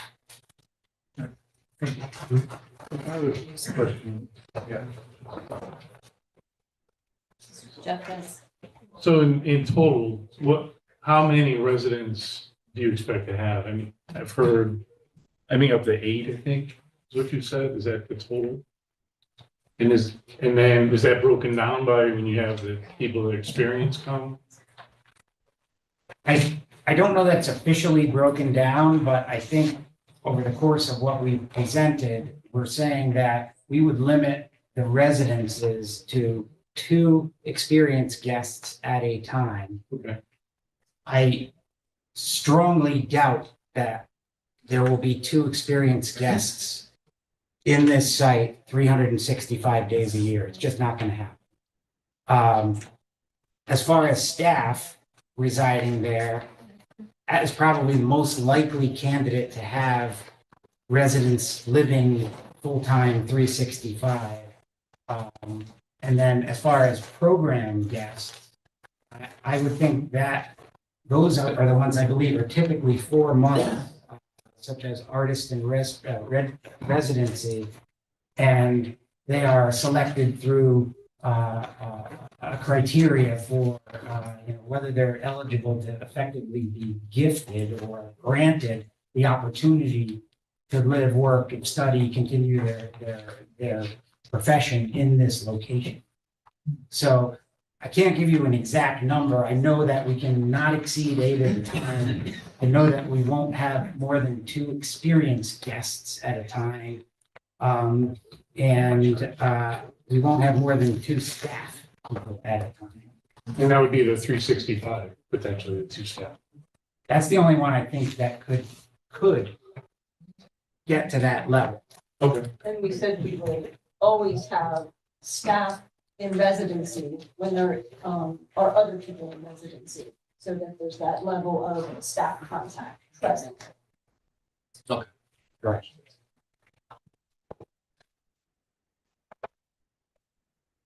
All right, I have a question. I think we're just going to go right down the line. If that's okay. Is there any way you could control or prevent people from going north on Opening Hill? I don't know. I think that's a programming question. I'm not sure if it's not so much a logistical question, but in terms of the use of the property. There's two things you could do. One is you could prohibit it with signage and hope for the best. What is more practical is that you instruct the folks when they're coming. For instance, you'll be giving guests directions. And when we did a look at, coming from 95, for example, coming from the hotel, for Train. example, the train, we looked at those and they're gonna come through Milford, that's the most direct way. They could be directed that way more specifically as part of the program. There's gonna be a high degree of management that's gonna be required here. All of their events are gonna have to go through the fire department, the police department. So that could just be another checkbox that they get instructed that way.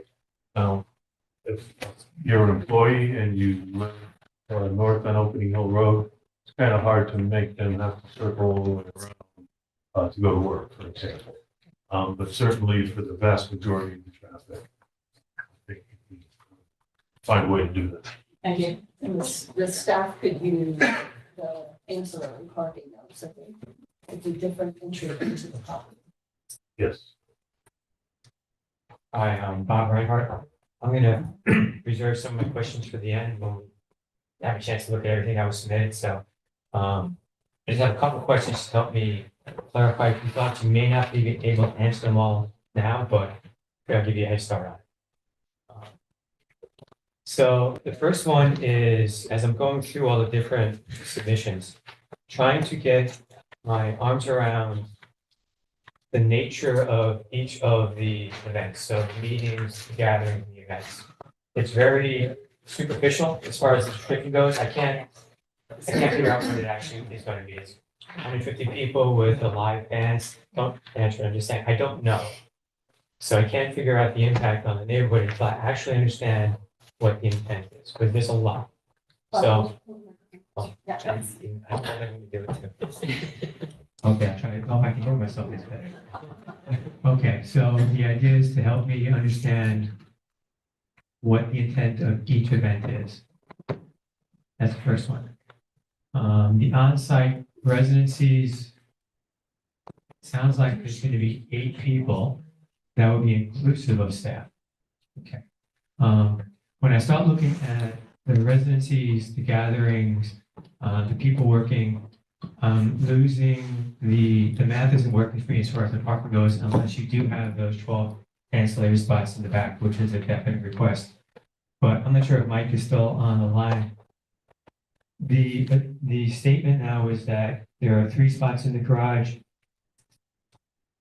5 spots and a pullout on the driveway, and another 7 spots? 12 to the right of the driveway. I think there's a total of 24. But my question is, the garage, I get that exists. Are the other spots delineated as parking spots, or is it just an area that would fit 5 cars? Is this historically 5 parking spots that have always been used as parking spots? Thank you. Thank you. For the applicant. The applicant, y'all can talk later. So I just want to understand the historical nature of the parking spots, because that now is in the front yard and it's being in the SLR report saying it's pre-existing conditions. I don't understand, is it really pre-existing? The 4 spots in front of the house, which are actually in front of the house and in the front yard, are parking areas now. People park in those Okay. spots. We're not changing anything. Okay. And the area adjacent to the garage is not the front yard. It's not the front yard of the. Okay, yeah, that's what I'm trying to understand. I haven't seen a map. We just got it, so I was trying to look at what might get on the screen. The other one from understanding, so I reviewed the SLR report that was submitted, but it sounds like the presentation was based on a second version of the SLR report, which was just submitted. There are currently 2 now. Is that the case, or just have the one? It's the same report. The one I submitted last night just lacked the name and signature on it. It's the identical report. Okay, good, thank you. I have to reread it. Okay, that's all I got for now. I have more later, thank you. I'm gonna try this without this, because I hate it. A couple of things. This is Andy Rubin. Thank you, Andy. The parking spaces, the stone area that you're gonna create with 12, is that, I'm having trouble visualizing that off the road. Is that in that parcel, that thin parcel of land that's not to be used, or you're not gonna use, you're withdrawing? It's separate to that, it's to the Yes. east of that, or west rather? It is. Okay, all right. And there is a curb cut and a gate there now. So if you drive by, you can see it. I've seen it there. I just Yeah. wasn't sure if that was what it is. Okay, thank you. You had mentioned, going back to the events, I just want to be clear. I heard on the larger events, the 150 with the 15 going back and forth with the shuttle, that thing. I heard 2 and I heard 3 events a year. Is it? I think Dave Sullivan might have said too, our statement of use as amended indicates up to 3 and no more than 1 per month. That's the statement of use that's before the commission. And part and parcel to that, you talked about people coming in and out in the morning and then, kind of in the afternoon, typical 9 to 5, let's call it. My understanding from, I think back in the March meeting was that these larger events were going to take place at night. And that was one of the concerns. Is that no longer the case, or is that just not? I'm not sure that they're going to take place in the evening. When I think of them, I think of them more as evening events, but I presume they could be during the day. The way the statement of use indicates is that they have to be within the specified hours. Can't go later than 9 on certain days and 10 on certain days.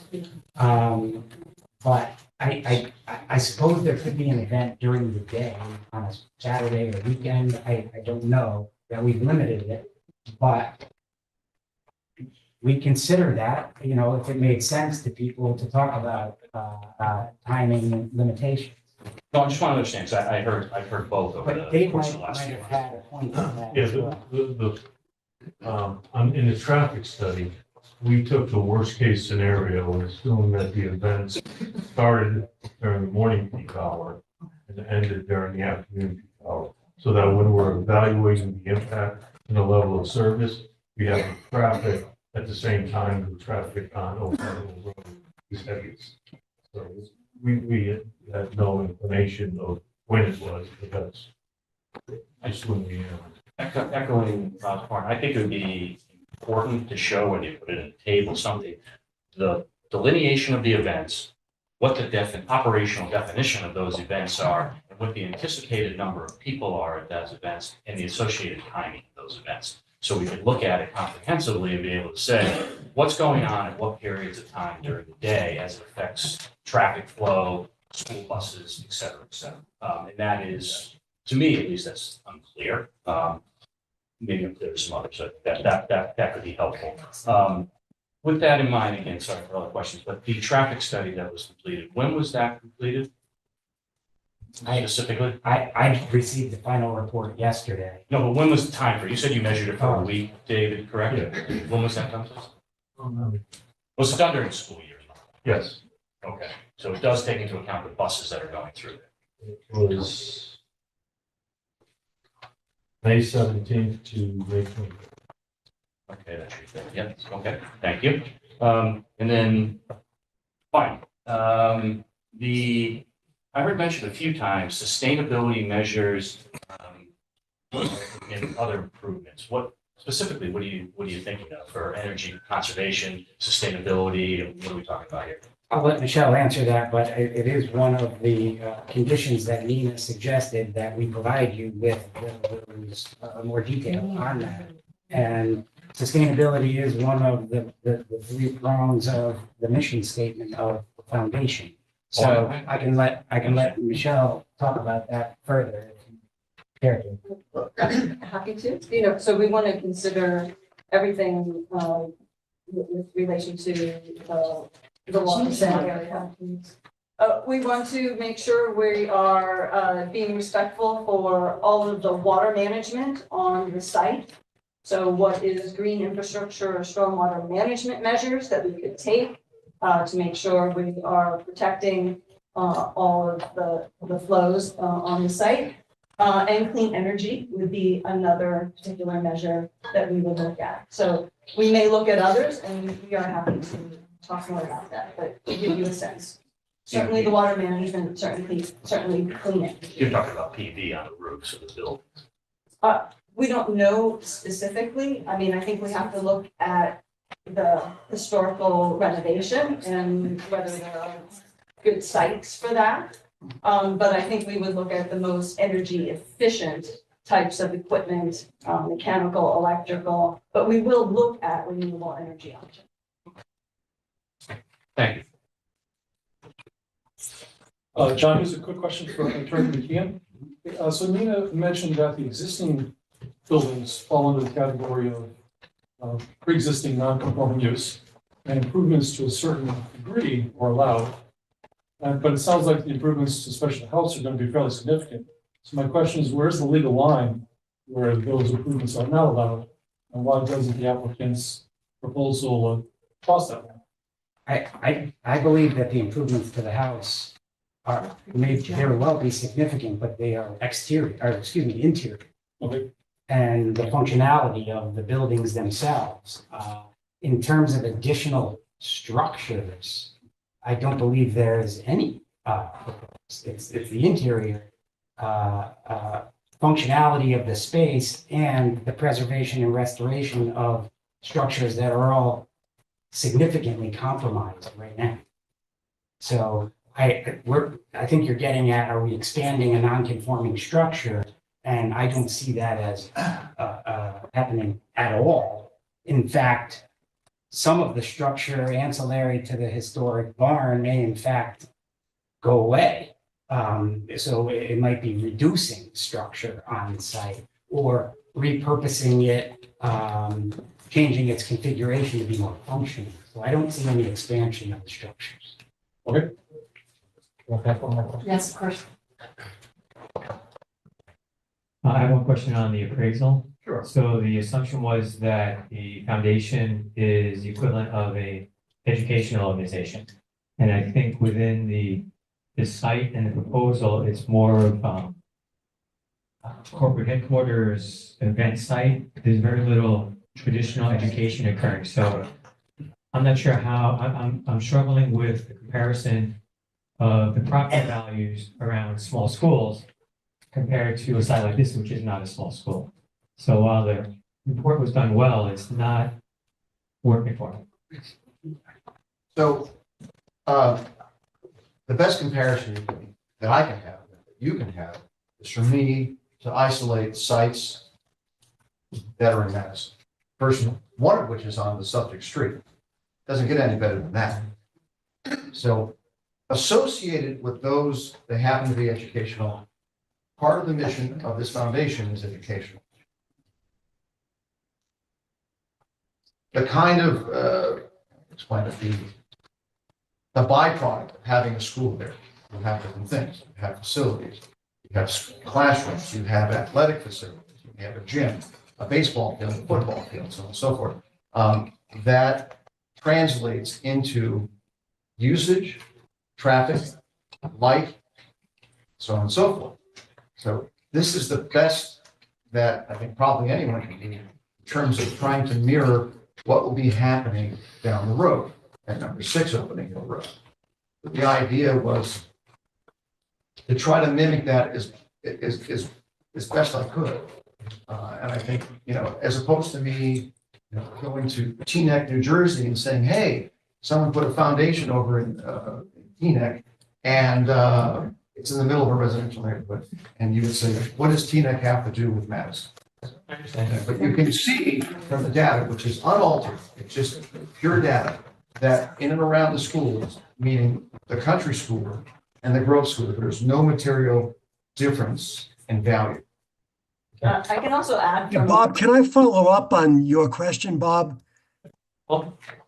It's directed at the same point that it's comparable neighborhoods. There doesn't seem to be any pre-post data on when these buildings were put up. So I wonder about the relevance. But another question is the neighborhoods. Okay, was the Grove School and Hand and the country school built on land that was zoned residential? Yes. Yeah. Thank you. I believe I was going to add on to Mark's comments that and I see that we need to make this clearer about uses. So when we say gatherings, we mean programmatic. By far, a majority of the convenings that will be meetings and gatherings and even the events will be programmatic in nature. We're a 40-year-old mission-based foundation. So we have a large history of convening nonprofit leaders, sometimes from all across the country, in the kind of programs that we do. We have some of the top neuroscientists working on learning differences, and we often are able to convene those experts. So the nature of the convening is about education. It is about learning. Our primary activities are about learning and education. That goes back to my previous question, which is I have no idea what the plan is for the events, or the gatherings or anything, so clarity would be great. So I think, John Morgan again, are you done with is that the energy conservation and sustainability? Is that our additional information on that, or are you going to actually provide some more information? I will list it out for you. All right, so in addition to that, I would really love to see some specifics that you see that the idea of encouraging development for the town. If you could provide some specifics on what the foundation sees as what the advantage to the town is. Either you mentioned visitors and employment, but what are some specifics around?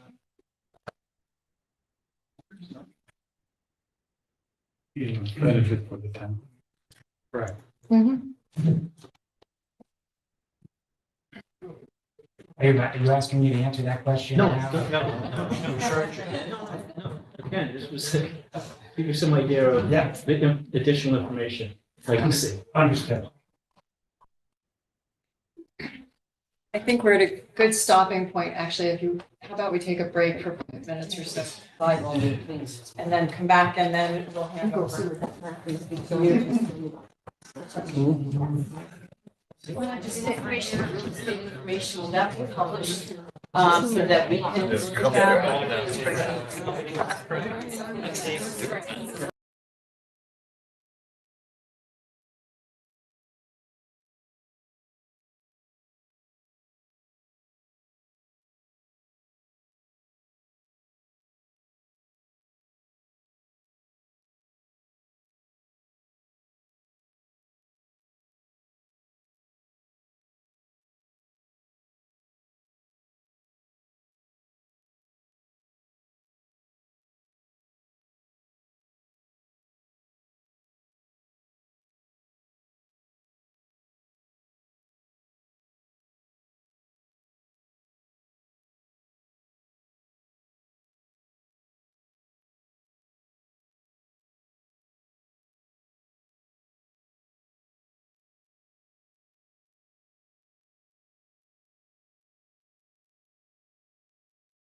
Aaron,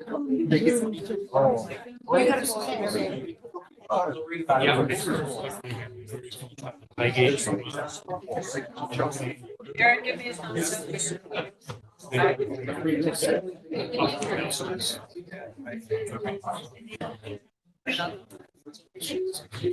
Okay, we're recording again. We'd like to get meeting continuing.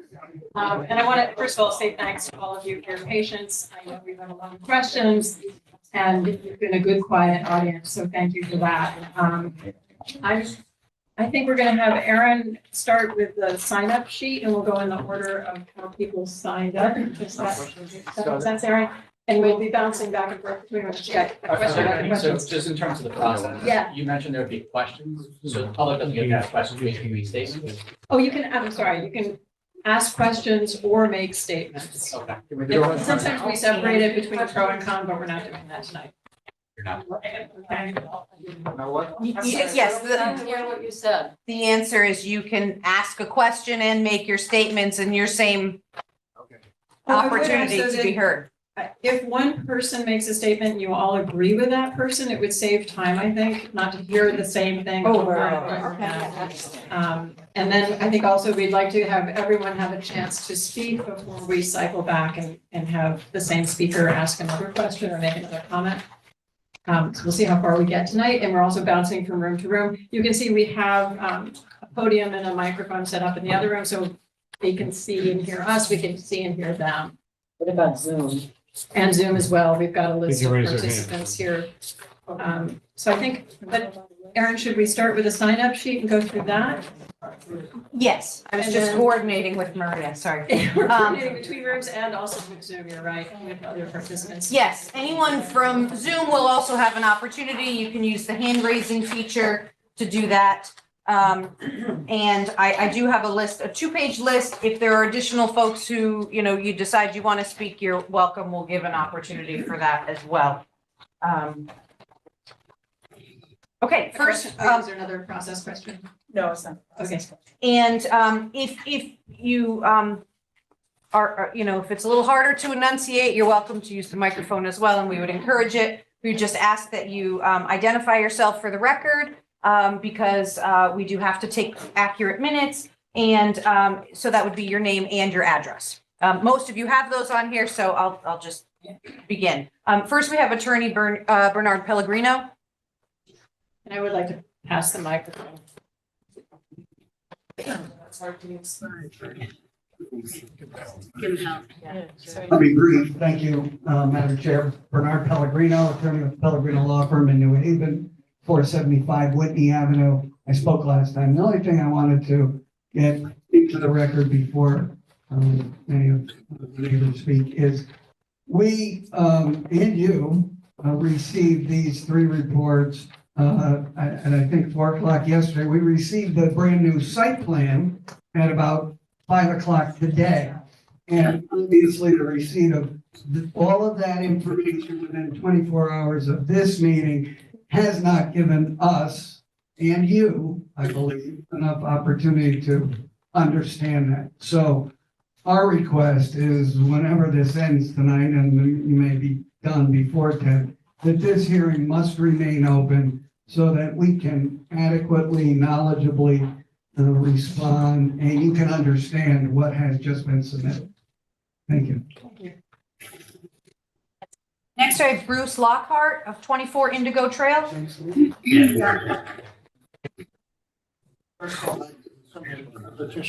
Okay, let me use the. Yep, you're gonna go right to the podium. The mic on the podium. Oh, okay. Can you hear me? Yes. At the first meeting that the Tremaines came to present, which there was only 3 people from our neighborhood, one of your members asked the Tremaines, what does the town get out of this? It gets nothing out of this. They make all the money. You make nothing. It's a tax exempt foundation. The first thing they're going to do is take the house off the tax rolls because they legally can do that as a tax free foundation.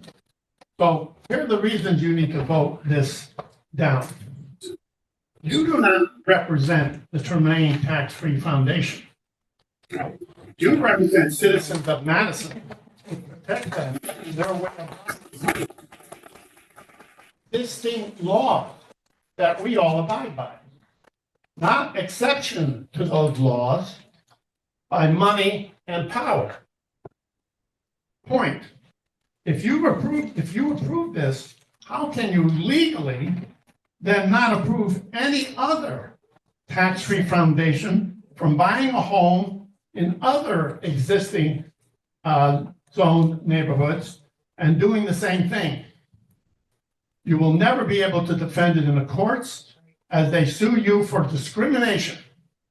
Once you cross the Rubicon, there is no turning back.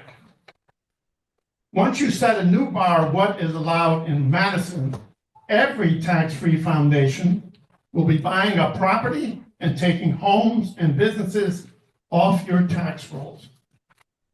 There are already 130 registered tax-free foundations in Madison. By granting them this, you, in essence, will make all other tax-paying citizens to pay more taxes for them. Point. As you said when this was first presented by the Tremaines, quote, your words, "I would not want this in my backyard." And another quote, "Madison has a declining population for the last 9 years."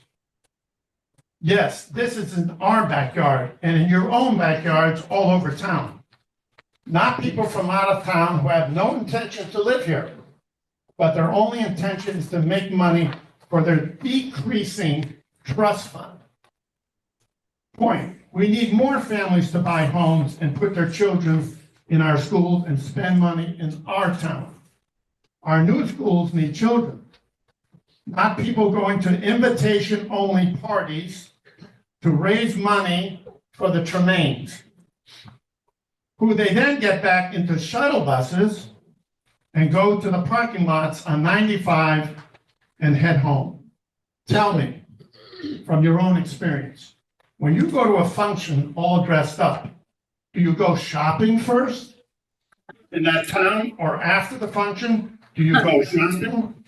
No, you go home as fast as you can to get out of your clothes and go to bed.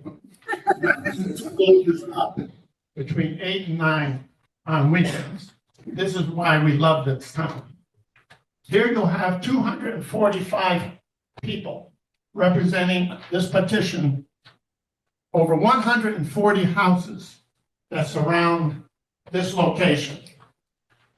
When this gentleman talks about valuations of houses, people bought those houses when those schools were in existence. They sold the schools. They bought the houses knowing that that was what they were buying into. This is a whole different ball of wax. Point. Here's a map showing the neighborhood right there, which you've seen on the screen before. There are many buses carrying 10 to 15 people will create a circulating wagon train from parking lots on 95 up and down country lanes at all hours of the day and night. I know you had nothing to do with the Madison Beach Hotel because you were not on the board then. They got all kinds of exceptions, but one of them was to run shuttle buses to their hotel from the same parking lots. So how did that work out for the residents surrounding to the Madison Beach Hotel? It didn't. Because you as a town don't have the resources to monitor any exceptions, you give. Look at the exception you gave to the boatyard on our town line 2 years ago. How is that working out? There it sits with a construction trailer and a chain link fence for the last 2 years, sitting next to a land trust property in the middle of the wetlands, an eyesore. Point. At the last presentation, they inform you that every year the Tremaine Foundation will come before the board and inform you of what they intend to hold as events on the zoned residential neighborhood. Chairman Woods said, we have enough on our plate as it is now. And of course, she is right. You work at night. You come here after your normal working hours. And we thank you for your efforts, because I know it takes a lot to do that. So you work for the town of Madison, but now the taxpayers will be expected to have our representatives, you, on this board, go into the catering business for the Tremaines to approve what they intend to do per year. So now we hear 3 events, but as much as 12 events of 150 people. This engineer showed you a septic tank that's going to have 150 people on a Friday and a Saturday night, 20 feet from the Neck River. Yeah, I'd like to see that engineered septic tank, how often that's going to fail. Safety. Here are the photos of the area.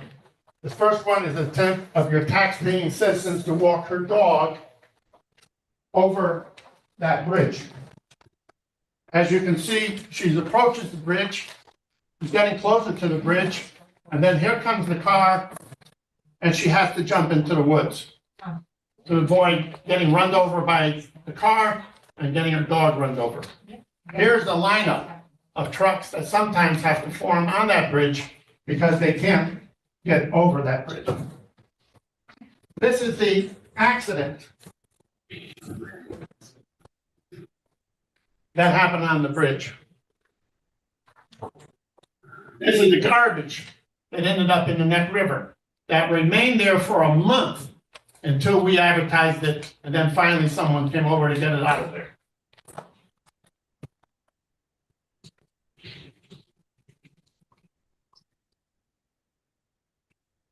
And here is the real reason the Tremaines had you postpone the last meeting. Not the reason of heat. They don't really care about the heat, and they don't give a damn about us and the heat. It was because of this accident to keep us off balance and lose our momentum. So they canceled. The first time they canceled was when the New York Times wrote about their architecture. The second time they canceled is when this accident happened on the bridge. I was the first one on the scene of that accident, coming from lunch. I helped the man, all covered with blood, get out of his car, lay him on the street. I then called 911. What did I get? Well, where's the accident? I said, it's in the middle of the bridge. Well, that's not ours. That belongs to Madison. I said, wait a minute. The guy's bleeding here. He's laying on the ground. Can we get an ambulance? What's your name? What's your address? I'll call up Madison. Took 15 minutes before anybody showed up with the man laying on the ground. Point. At the last presentation, they informed you that every year that will come. Well, I already said that. Sorry. So here are the photos. See how she jumped into the bushes? Okay, I already said that. And so we'll move on to the first scene and help that person. Look at the sharp curve in both directions. And the flooding, which I have now in front of you. That happens 5, 6, 7 times a year. The Neck River floods. And it floods not only the bridge, and it floods the street, but it floods the Tremaines Foundation, their proposed land use. So it's not a environmentally safe area to be putting something of a party venue on Friday and Saturday nights of 150 people. So when they do these parties with 150 people and they have the buses, where do you think the buses are going to go? Do you think 150 people are all going to jump on the bus at the 95 parking lot all at one time? No, they're going to come down all of these roads. And once they drop people off in the front of the house, where will the buses go then? You know where they'll go. They'll go up Indigo Trail in our neighborhood. They'll either turn around or they'll sit at the end of the neighborhood, have a few cigarettes, listen to music, or then they'll come down in Kachina and then back again. So you're going to have a constant loop of buses to put money in a tax-free foundation. And your citizens in this area gives you $370,000 in taxes. There are no $500,000 homes in this area. These are areas of over $1 million homes. And why did we buy them? Why did we buy the land? Their grandfather made us sign covenants and to specify that only one house was to be built on each lot. No outbuildings, no commercial venues, no nothing. That man loved the Neck River and he loved the country environment. Here comes the foundation. Forget about Grandpa. We want to make money. We need to make money. Mr. Lockhart, you're approaching 10 minutes, so do you think you could wrap it up? I would love to say. And if you have specific questions for the applicant, that would be. For you, we have questions. For you. We're not applying. You're not applying. You're representing us, not them. We hear you. Okay, well, that, we take my time. You can have I'm a mine too. spokesman, I'm a spokesman for this. I live in this right in their backyard. Okay. Couple more minutes. Point, at your last meeting, you talked extensively about the height of the new construction near Route 1 at Hammonasset package store. You told them after 10 times before this board to think about the height as 34 feet and not 45 feet, even though the lawyer said at least 6 buildings in Madison were higher. But you said, not on Route 1. Go back and rethink it. Then about the parking lot of the new restaurant on Route 1, where the Winter Club was. Again, you looked at the plans of the new one, and you were very concerned with the effect of headlights coming out of the parking lots and shining into citizens' home windows at all hours of the night. I thought, good work. You care about the little citizens of this town. So in God's name, how could you even think twice about this invasion of non-citizens into an area of town 7 days a week, and to give money to the tax-free foundation and destroy all of a part of our town's quality of life of over 180 homes with noise, pollution, cars, buses, garbage trucks, tents, drinking, and light pollution. Point, at the Tremaine's Foundation open house, it's very important that you should hear this. I was threatened by the chairman of Madison's Economic Development with witnesses. Quote, if you do not allow this to go in, we will put low-income housing there. Then he finished up with, you are only a small part of Madison. You don't matter. Just in our neighborhood, we pay thousands of dollars in taxes, even without your car tax.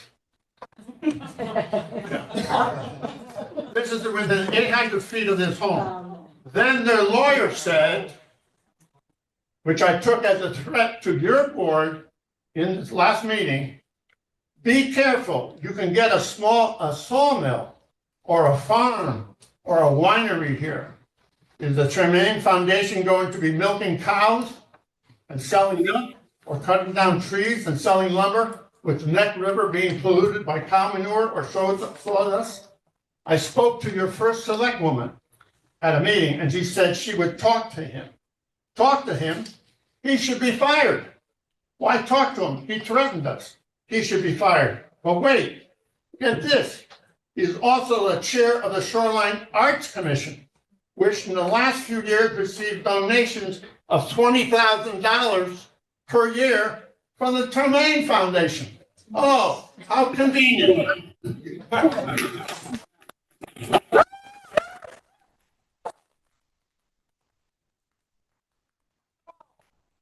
first meeting, we were only 3 of us citizens present because we only learned it 2 days before.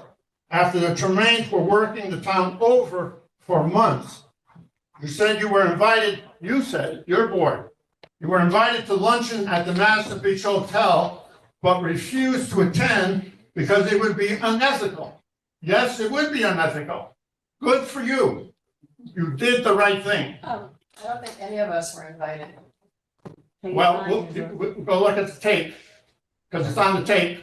Maybe It you was misheard, said. because I didn't even know about it until we Well, had our. okay, but it's on the tape. It was made on at that first remark. Why were the Tremaines allowed to present to the Economic Commission well before you even heard of this plan? Who in the town is getting them into meetings with town employees even before you heard of this proposal? Does the town bring other developers to meet with officials before they present their proposal to this board? Is the guy trying to bring a taxable restaurant into town, was he shepherded around to town officials? Or offering lunch to employees of our town? If this was the case, we do have a violation of the ethics code of Madison. Point. You can tell why we demolished, can you tell me why we demolished the General's house before our independence and let the Tremaine Foundation brag about the Nazi? You have to stop. No, it's true. That's the truth. This is It's irrelevant to published zoning. truth. It's published truth. Doesn't matter. It's not relevant to. It's not relevant. No. It's not relative to planning and zoning. If you bring that into it, you pollute the whole thing. You just can't talk about that. You can't consider who the. I'm three generations of veterans. My father died in World War II. Okay? And this I have to look at? Wow. Yeah, that's sad. Aren't they asking for historical landmark? So why is that not relevant? They're asking for historical landmark as part of their As application. part of the application process, we're not allowed to consider who the applicant is. But they put that into their application, I know, how and important that we're was trying for to the not look restoration at and it. historical value, which by the way, they haven't touched the house yet. Because their grandfather meant so much to them. Okay, we need one person at a time, and again, Mr. Lockhart, if you could wrap up. I'm wrapping it up. Citizens have stepped forward to buy this back from the Tremaines and build 3 new homes that would generate $60,000 to $80,000 in new taxes, with families going to 3 schools within 1 mile of this location. This is where a track team runs on its road, where animals cross over and drink in its river. Do the right thing here, as you did, refusing to eat their food at their luncheon. Our group is made up of all walks of life, all religions, all family structures, all races, and all professionals, from CEOs to doctors to hardworking people. We will fight tooth and nail. We don't need an art barn with no art, but she said they didn't have any art. This is masquerading to raise money in a tax-free residential zone neighborhood. Do the right thing and stop the Tremaine circus coming to town. If they wish to teach art, and have them put it in the new academy school that we just spent $19 million to refurbish. Okay, you're over 15 minutes now, and it This would be fair has to let other caused people talk. citizens We don't care. to go to the emergency room. It has caused people to go to doctors. It has disturbed their vacations, using money intended for weddings, tuitions, sleepless nights, and anxiety over their homes and retirement and happiness. Do the right thing and just shut this down.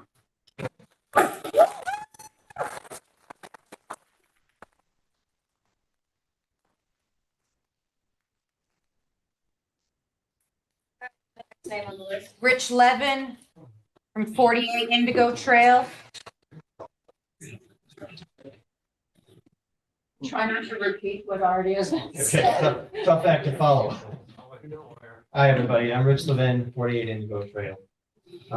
First point I'd like to make is, it's not clear to me, and I get the impression it's not clear to the Planning and Zoning Committee either, what we're even being asked to approve here. I gotta say, I've been to every one of these meetings so far, and every time I've been here, the special use exception request has been changed. Today, we hear about this parking, which last time we met, there wasn't going to be any new parking on site, and now there is.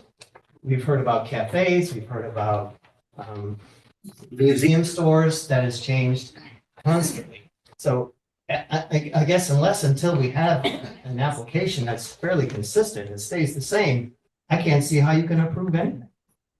Okay, moving on. As Bruce had mentioned, a lot of people have insinuated that we're just a few people and that don't want this in our backyard. It's NIMBY mentality. So regarding this, I have several points to make. One, as Bruce pointed out, we're not just a few people. There's hundreds of signatures on that petition. There's lots of people not even in the neighborhood, who have weighed in on this, who don't want this to happen, for the precedent-setting issue that Bruce raised before. And frankly, we don't appreciate feeling gaslighted. The insinuation that we're imagining or over-exaggerating our concerns is insulting, and we won't be silenced. We have proof of our concerns, and we demand that they be considered. Regarding this not in my backyard mentality, again, I think you have it backwards. As Bruce mentioned, Burton G. Tremaine Jr. didn't want anything like this in his backyard. He wrote it down very clearly in 1995 in the Declaration of Restrictive Covenants. Mr. McKeon raised this today. He insinuated that this was neighbors getting together who didn't want things on their own property. No, this was Burton G. Tremaine Jr. saying what he didn't want in his neighborhood. Okay, so we can argue about slivers of land and whether it applies to that sliver or the whole property. This was his intent, plain and simple. He wrote it down. He created Indigo Woods LLC specifically to handle this. And we have all been complying with this for almost 30 years now. Okay, so that has to be taken into consideration. All right, so the benefits versus the risks of the proposed special use. On the risk side, we've heard all about this. Noise, light pollution, traffic, property devaluation, environmental impact, neighborhood disruption, etc. As mentioned, the foundation insinuates that these are non-existent or over-exaggerated, and their evidence, frankly, is tenuous at best. The Planning and Zoning Commission criteria for approval of special use exceptions require considerations of these risks, and they must do so very carefully. On the benefit side, I've heard things from the foundation about the benefits to Madison. However, it seems to me that these benefits have nothing to do with the special use exception for 6 Opening Hill. Foundation could provide these benefits regardless of the approval of the application. I've seen no benefit to Madison that derives directly from the special uses explained in the application. The Tremaine Foundation speaks about preservation. How about preserving the neighborhood as Burton G. Tremaine Jr. wanted to? Yeah. They speak about historical significance and restoration. Way before the Tremaine family owned the property, there was a working sawmill on this site. Bruce was sort of joking about this, but why are we talking about restoring that? It has way more historical significance to Madison than 1950s buildings built by a controversial, to say the least, architect. They speak about putting Madison on the map. Madison is already well known and doesn't need the potential infamy from being associated with Philip Johnson. I'd rather leave that to New Canaan. We're much better off being associated with Jacques Pepin.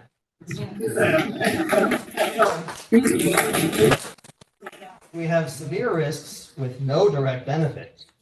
Why would the Planning and Zoning Commission approve this application? The Tremaine's Foundation's stated goal is to have the approval of the town and the neighbors. We cannot meet these goals. We can't. We're done with it. You should be too. If the Planning and Zoning Commission really feels that this is only a small number of people that oppose this application, then let's put it to a vote in a referendum. The upcoming election would be an ideal time to ask the residents of Madison at large to make their feelings known.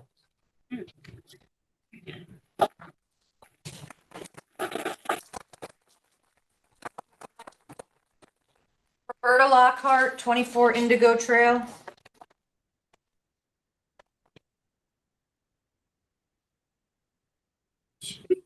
I'm Dr. Roberta Lockhart. I live at 24 Indigo Trail. I'm actually going to speak with 2 different hats tonight. The first one is as a resident whose property abuts with the proposed changes at 6 Opening Hill. And that's in our backyard, and we have the most to lose.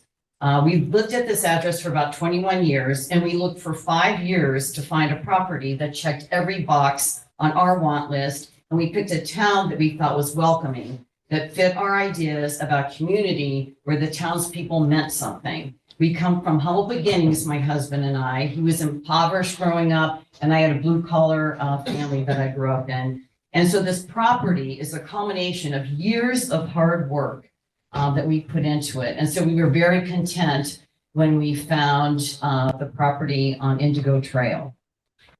That changed on March 4th, when we received a mailing from the Tremaine Foundation outlining their plans for 6 Opening Hill. We were blindsided and dumbfounded. How could they think that they could do this? And why should their legacy trump ours and those of our neighbors? Never in my wildest dreams or my worst nightmare would I have thought that I'd be standing here in front of you today fighting to preserve what my husband and I have created. It is surreal. And the stress of living with this threatening us has negatively affected our mental health and our physical health and well-being. And this cannot be minimized. To be forced to give up the serenity of sitting on our back porch, enjoying the Neck River and the sounds of nature in exchange for unwanted sights, smells, noise, and God knows what else will come from 6 Opening Hill is very infuriating. And before that you assume that this is an emotional response, you must realize that this goes beyond emotion, as our legal counsel has outlined. This is clearly a one-way street, in my opinion. A $100 million foundation that comes bulldozing its way into our neighborhood, assuming that it will easily get what it wants. And that was a quote from the foundation's president in the CT Insider article, that she thought this was going to be easy. And that it wants, without offering anything tangible to the town of Madison or the many tax-paying neighbors. And the BDC proposal would make you think this is the best thing since sliced bread for the town of property.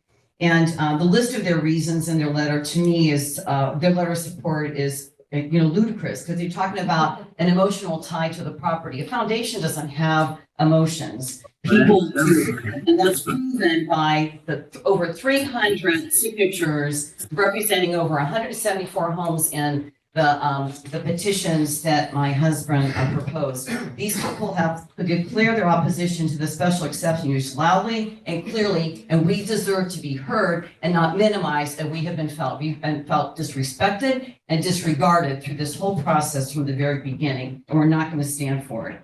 So you have the petitions, and contrary to what the representatives of the foundations thinks, we do understand their intent. Right from the very beginning, he said, well, you don't really understand what we want. Let us explain to you. We are not stupid, and we do understand their words. And we've read and reread their proposals. And as my neighbor said, it still is not clear what they want to do. And we also have letters from the very beginning from neighbors that succinctly summarize the concerns that we have.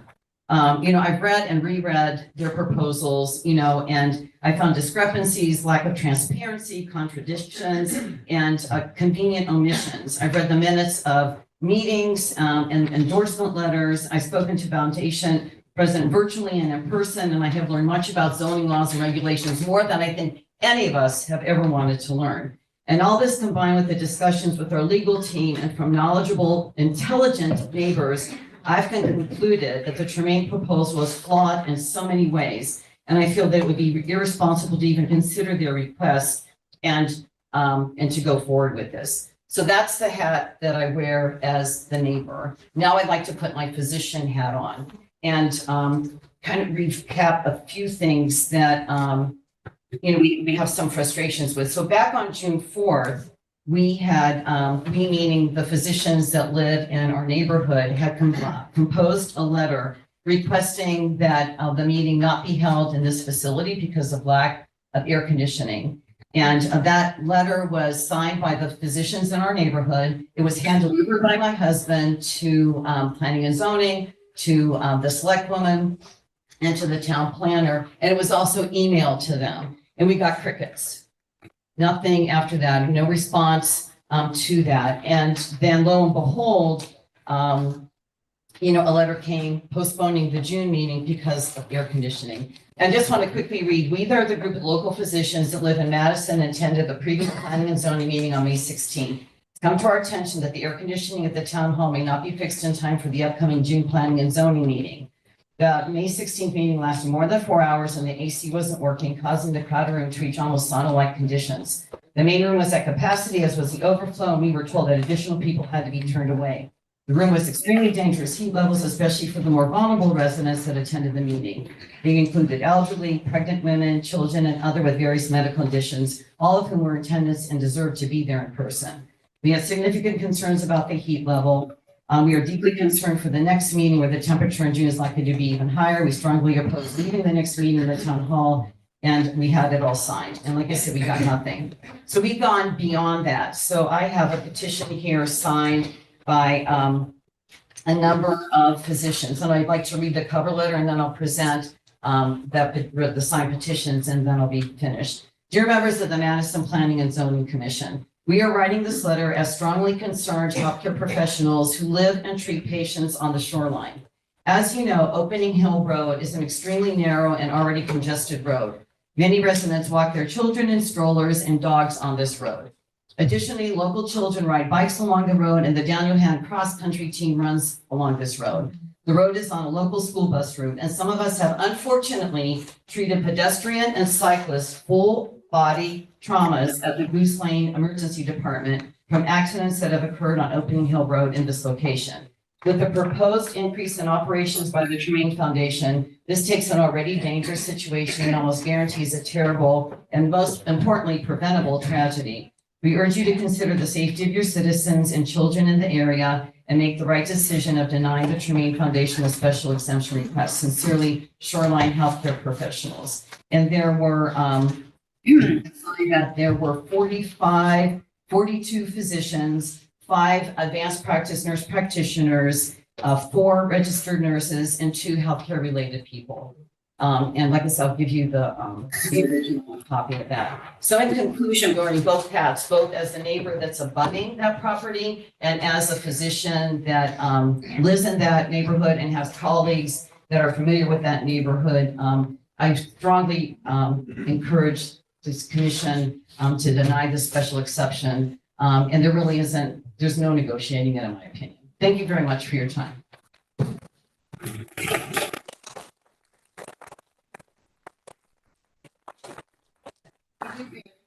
We read them, all the letters that are on file, we read them. We don't have to read them here. We don't respond to them because we are not allowed to have ex parte communications, even among ourselves, when there's a public hearing open. I just want to make sure you understand that, so you're not thinking that we're not getting the message. We are. Okay. Peggy Cohen, 5 Opening Hill.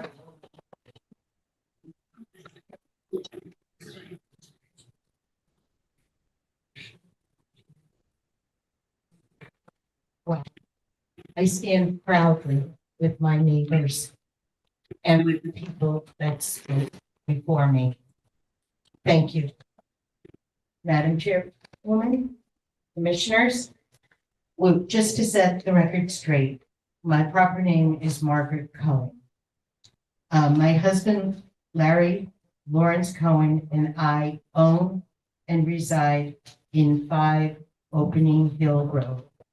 Our property directly faces 6 Opening Hill Road. We are deeply opposed to this zoning exception. Attorney Pellegrino's presentation and the many, many articulate letters from our neighbors have outlined the legal justifications to deny the application. I share their well-documented concerns about safety, parking, and environmental issues. I'm not sure if you're familiar with 5 Opening Hill Road. Larry and I are grateful to be stewards of that historic house. It was our dream to raise our family, children, and grandchildren surrounded by like-minded neighbors in a tranquil, peaceful, 100% rural setting, not across the street from an event center. The applicant is saying their proposal will help our neighborhood.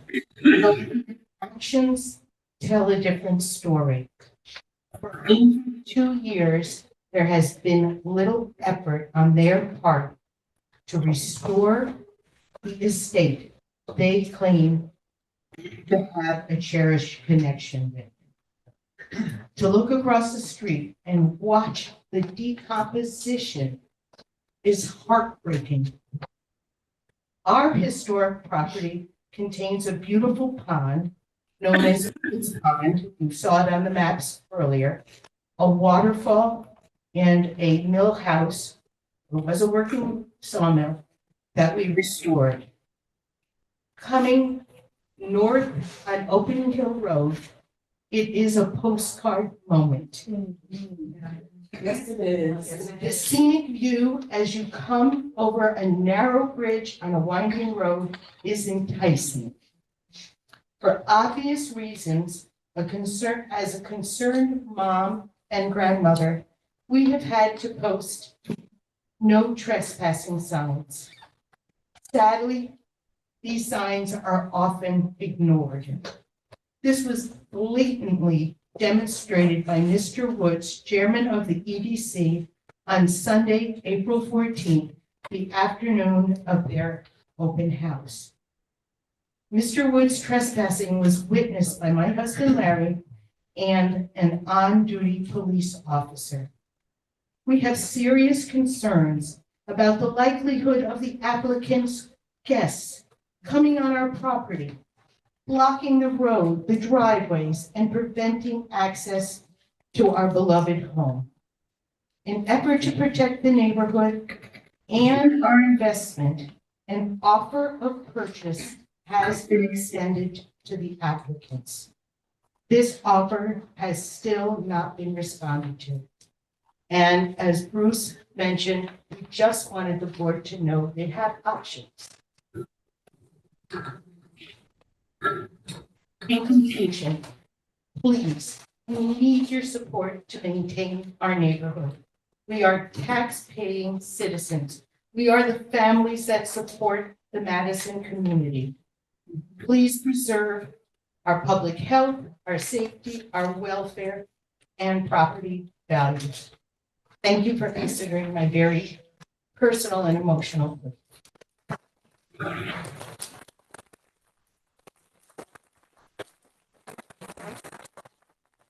Jeffrey Capone, 153 Nortontown Road.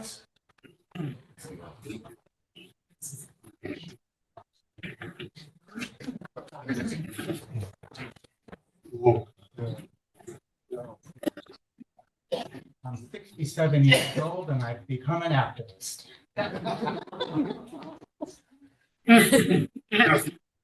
My family and I reside at 153 Nortontown Road, directly across 6 Opening Hill Road, and next to our dear friends Larry and Peggy Cohen at 5 Opening Hill Road.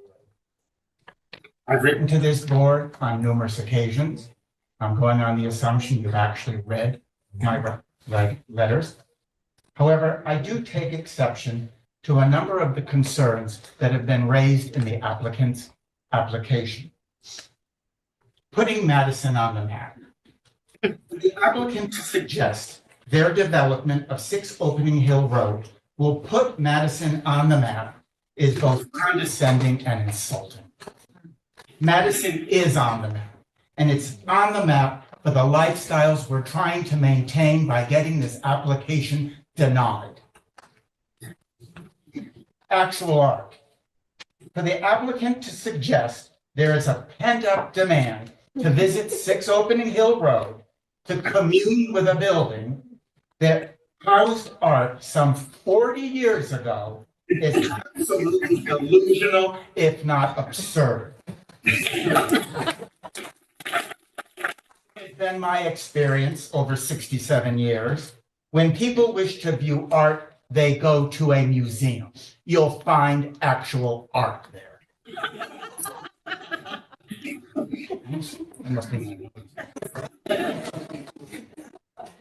There is nothing unique about 6 Opening Hill Road. 6 Opening Hill Road was the home of a privileged family with an art collection that entertained celebrated guests. The family is gone, the art is gone, and the celebrated guests are gone. Commission members, please don't be swayed by privileged outsiders wielding their inherited wealth in the deceptive name of philanthropy. The attempt to secure a special use exception couldn't be further from a philanthropic act. Early in my career, I had the privilege of working for Hank Greenberg, CEO and chairman of American International Group, a legend in the financial service industry. And at the start of every partners meeting, he would remind us of the founding principle of our organization. He would say, it's not about doing what is legal, it's about doing what is right. Attorney Pellegrino has meticulously outlined all the legal justifications requiring the denial of this special use application. So I'm not going to go through that lengthy list. Tonight's presentation by the applicant was another act of desperation of a flawed, ill-conceived application. Two additional misplaced studies, comparisons of no relevance whatsoever to this neighborhood. Seriously, when is this going to end? It needs to end tonight. This application in no way, shape, or form meets the criteria to preserve our public health, safety, welfare, public values, property values. It fails on every issue. The development of 6 Opening Hill Road into anything other than a residence is wrong. You know it, we know it, and I would imagine most of the applicant's family knows it as well. This committee has an obligation first to the tax-paying citizens of this neighborhood and not to privileged outsiders wielding their inherited wealth. We have placed our trust in you, our town officials, that you will be there when we need you most. Well, ladies and gentlemen, that time is now. Step up, do what is right, deny this application, preserve our public health, safety, welfare, and property values. Good evening.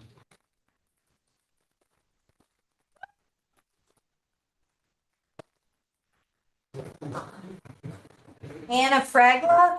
Afrogola.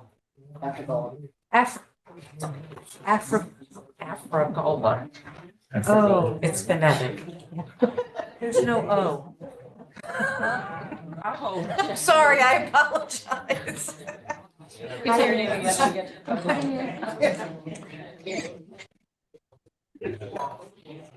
All right. I guess I should begin healing this. Good evening. Is this working? Yes. Okay. Just hold it close. Hold it close. Hold it close. Anne Afrogola, 51 Indigo Trail. Tough act to follow, my goodness. To let everyone know, we've been property owners in Madison for 47 years. We built our first house on Pheasant Lane in 1977. And we are one of the 5 original owners in Indigo Woods. We bought our property from Burton Tremaine through Burton Wilcox back in 1996. Numerous letters have been received outlining objections to clauses in the amended filing. And I based my talk tonight on the amended filing, and then the other paperwork came through within the last 24 hours.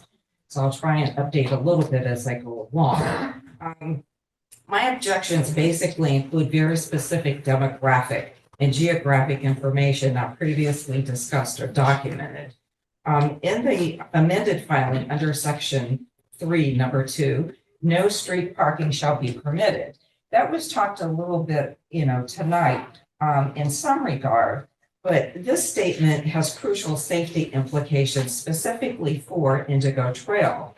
There are 10 homes on my street. Residents include 7 medical doctors, 6 elementary school children. 10 of our residents are over 65, of which 7 are over 70 and 1 is 80. The road can never be obstructed. In terms of, it has to be an open lane of traffic to flow. So no street parking. I don't see how you can enforce that. The level of activity outlined in this filing, it just defies common sense. How can on-the-street parking, not occur? And to coincide with on-the-street parking, Indigo Trail is a cul-de-sac. And if I could show you quickly, on this map, our house is here. We're right at the end of the cul-de-sac.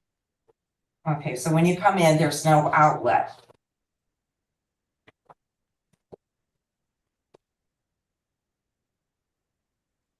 And the reason why that's important is because there's been a substantial increase in traffic since this filing. Oh, thank you.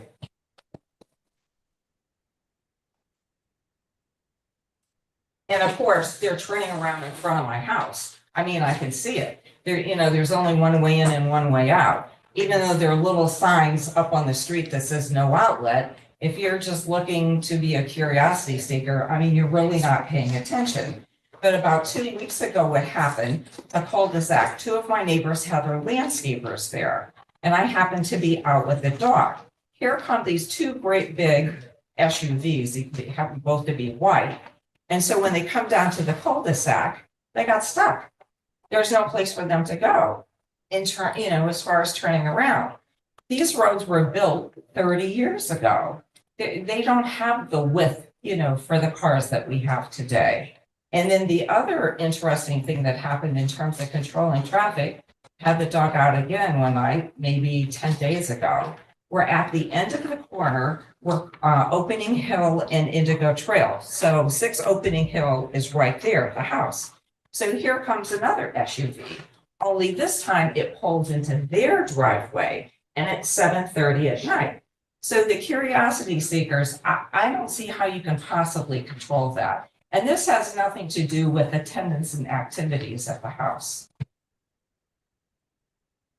And then going for the report that was submitted within the last 24 hours, the SLR report, in the evaluation for the recommendations, they said to have the Emily Hall Tremaine Foundation required to manage on-site parking using signage.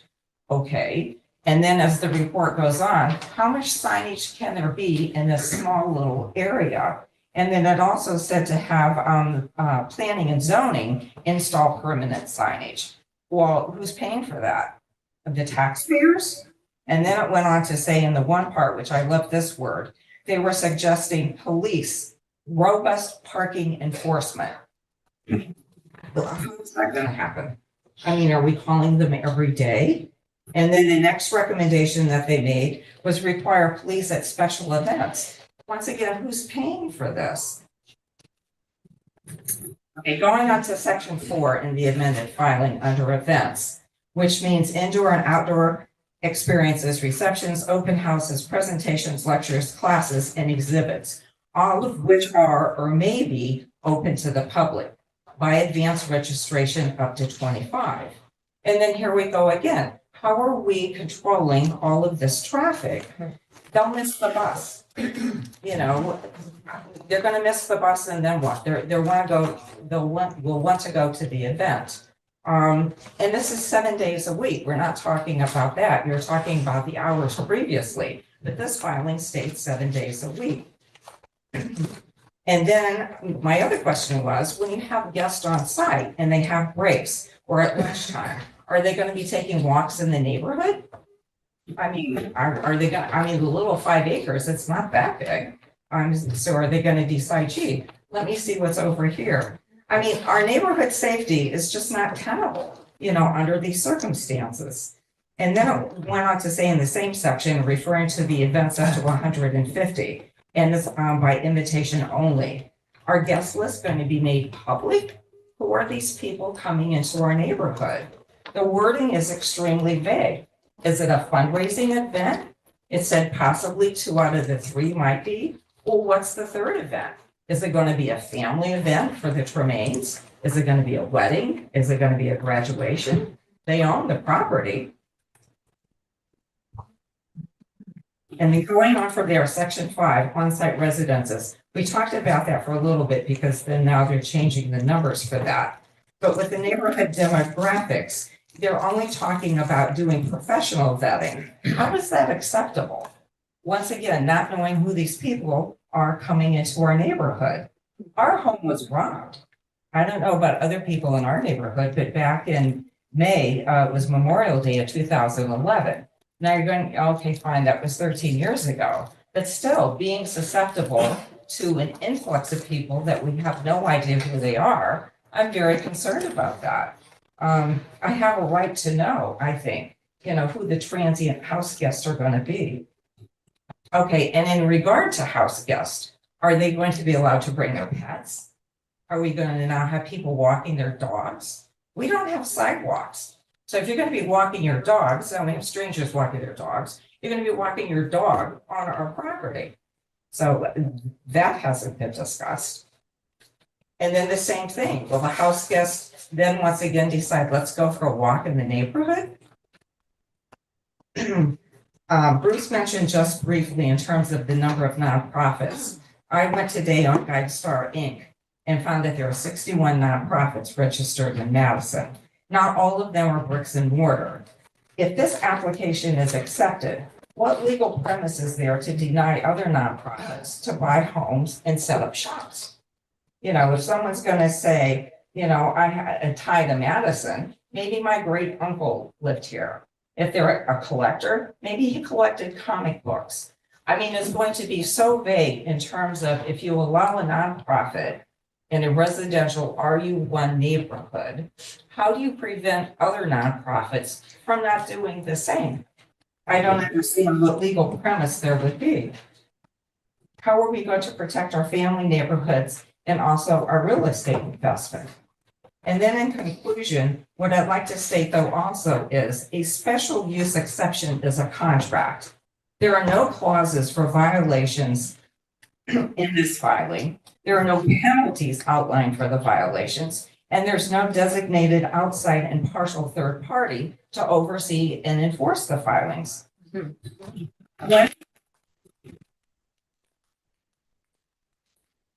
So when is a special use exception revoked? Are they ever? What guidelines do we have here? And I think in terms of being there are just no parameters here, to protect our neighborhood or the taxpayers, but also what about additional filings, which are planned, creating a larger venue? The reason all of these complications exist, this is a nonprofit business in an RU1 neighborhood setting. If it were in a business district, none of this would apply. So we wouldn't be here. All of these complications, because they chose this neighborhood to set up shop, it would not exist. But that is a serious question in terms of violations of this contract. Who are we contacting? What's the follow through? What are the penalties? Can this be revoked? Thank you.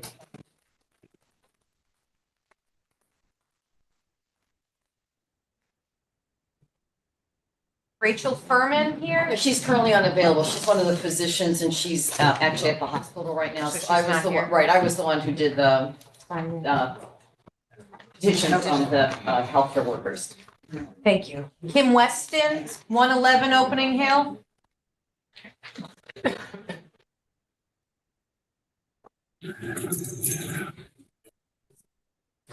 Hi, everyone. I'm an artist. I am at 111 Opening Hill. I am a Black Indigenous woman. I watched my mother work in South Carolina with no shoes. She's one of 12 children. She worked really hard to get to the north. We lived in the South Bronx and was burnt out. And for art, my mother went to the Five and Dime store and took a tablecloth and put it on the wall. And that was the first art that I had, right? And I watched her work really, really hard to get us out of the South Bronx. And we moved from what I would call the old TV show, Good Times, to the next house in the Bronx, which was, let's say it was what's the next show, Laura, that was after Good Times? Moving on up. Moving on up. So we moved to co-op. That was the next one. And then she got a job helping senior citizens. And then she moved to Queens, where she bought a house with her husband, her new husband. And then eventually we became Bel Air. And she got a new house where we could walk around it. And I went off to Cooper Union and got a full scholarship. And I met my wife in Philadelphia one day when I was visiting in a candy store. And after that, I started painting t-shirts. And we started a business. And I bought my first home at 26 years old painting t-shirts. And then I followed her here to Connecticut, and she got a job at Yale. And I started teaching, and I started doing photography again. And now I own Wabi Gallery in New Haven. And we have 6 children. And we lived in New Haven for 21 years. And the violence around us became more than what we could handle.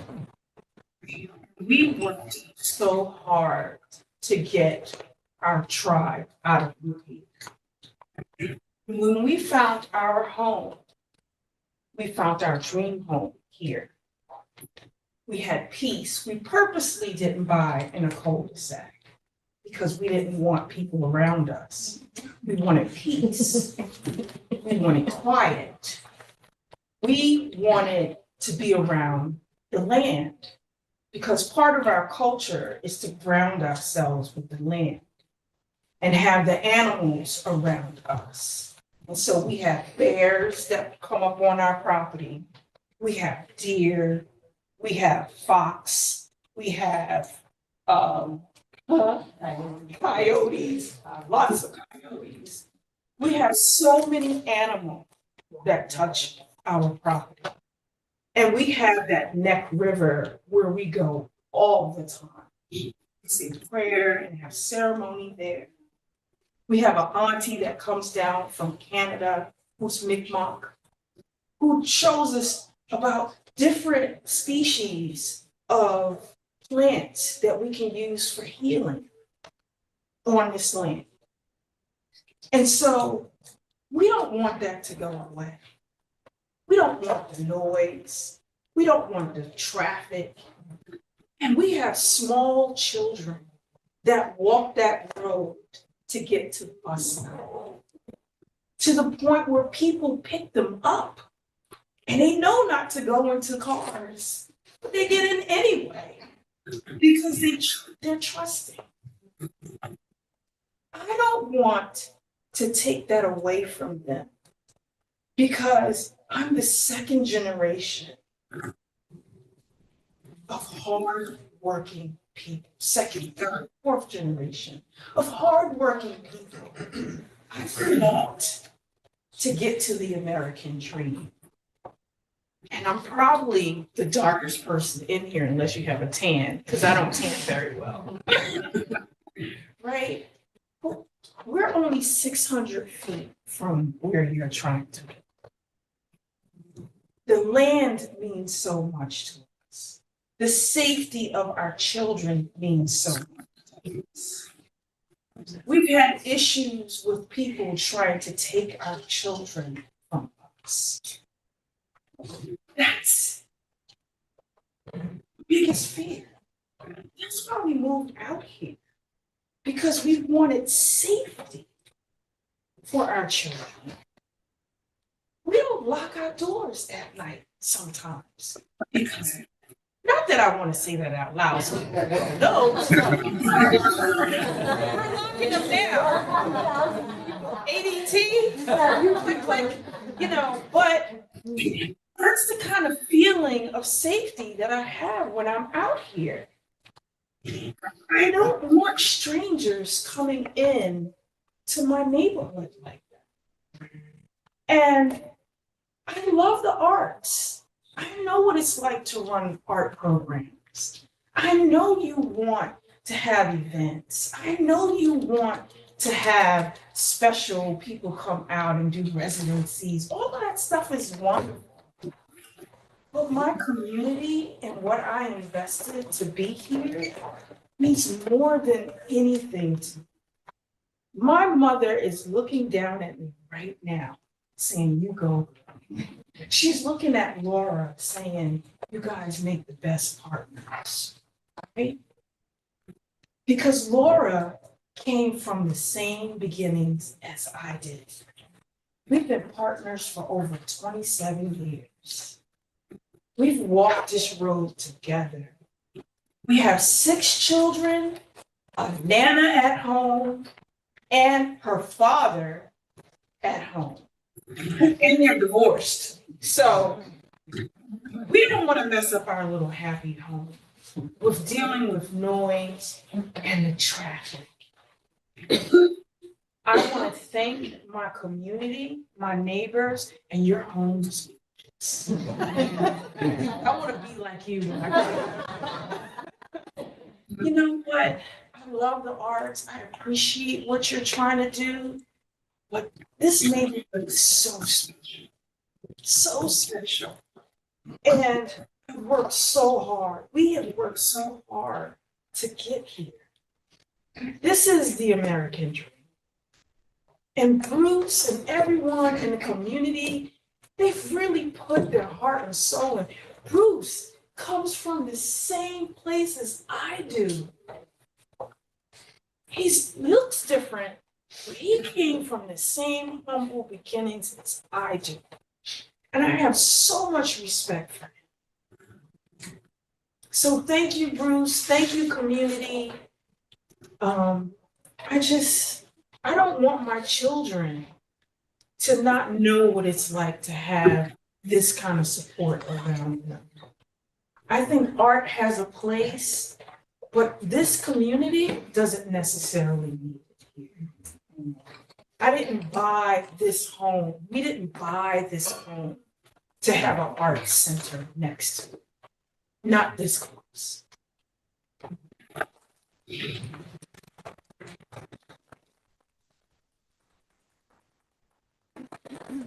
Fuller Weston, 111 Opening Hill.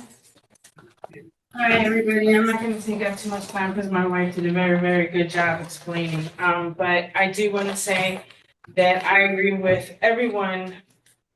I admire you for wanting to have art residencies and wanting to do what you want to do. You're just doing it in the wrong spot.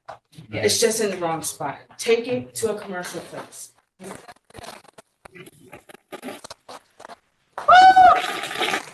It would be a horrible foundation if you didn't grow.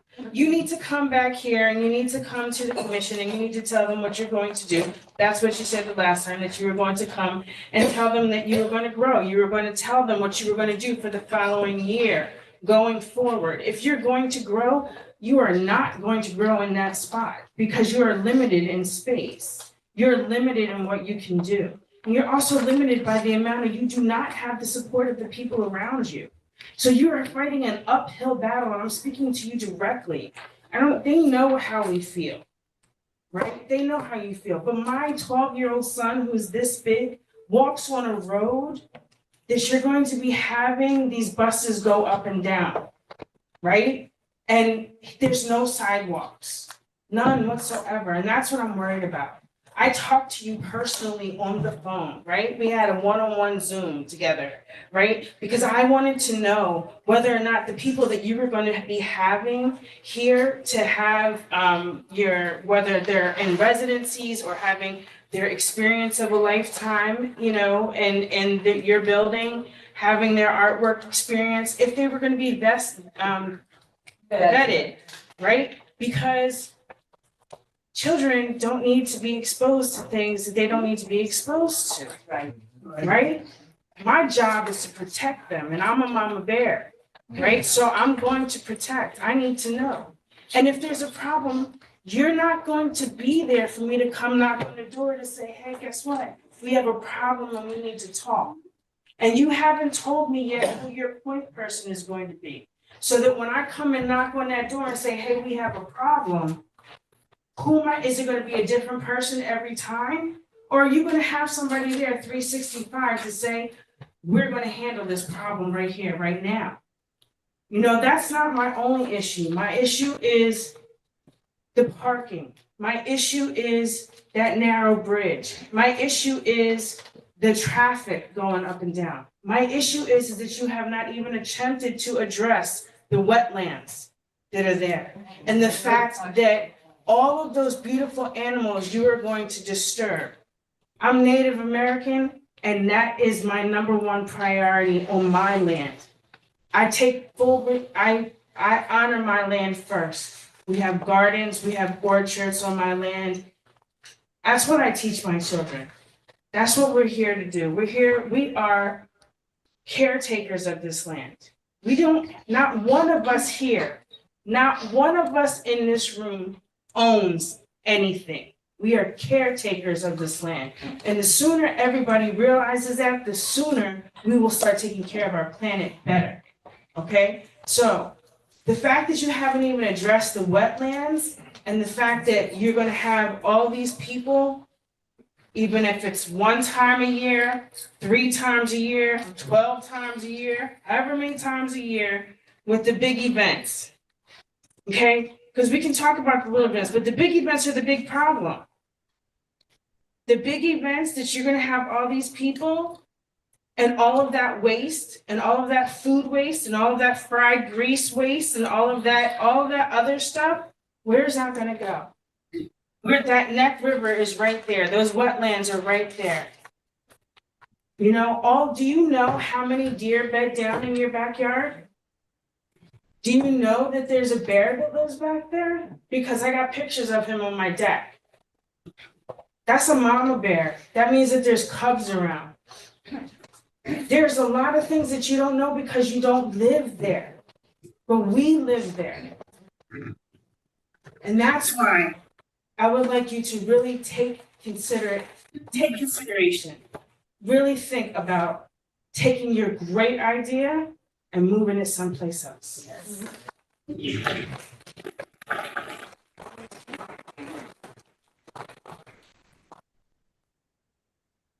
Here we have about a half an hour left in the meeting this evening for 10 o'clock.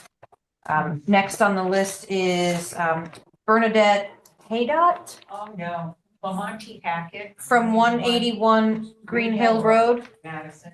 Been here since 1978. Are you here, Bernadette? I'm here. If you could please come up to Well, the, I'm going to defer to the previous speakers. I think they did an elegant job and I don't want to waste anybody's time.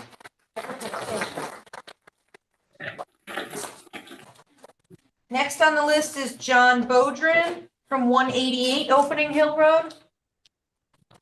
If in the other room. Okay, if you're in the other room, John, you could just go right up to the podium. I'll just do. And this way. We're going. Okay. For a second. Is that okay? Yeah. Okay, great. Nope, they'll pick you up right there. Good evening. My name is Brittany Bodrin. I'm John's wife. He just went outside to get a jacket and he'll be right back. And I'm supposed to go, okay, here he is. Awesome timing. Nice job. Did a great job. Folks, for your patience, the air conditioning is working just fine. My name is John Bodrin. I live at 188 Opening Hill Road. I know this has been said earlier by my good neighbors. But what I want to point out once again is what we're doing is we're weighing the impact versus the benefit, right? And impact is relative, is it not? Impact with regards to this particular neighborhood, this community, to call it RU1 really doesn't do it justice. I mean, we're talking about tracts of property that include Cockaponsett State Forest, Madison Land Trust. I live on a private road.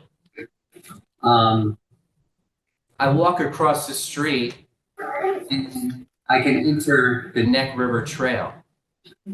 I can go further down and take a nice long walk on the Double Loop Trail. Given what I do for a living, it's very stressful. I moved from Milford specifically for what my wife and I call silence and stars. It's that serenity. It's being able to walk my dog at night. You may see me. I'm wearing the reflective vest with the headlamp on. It's hearing those crickets. It's hearing the frogs. It's hearing that Neck River, right? That's why I came here. This helps me with regards to my own mental health. And it can't be minimized. It can't be overlooked.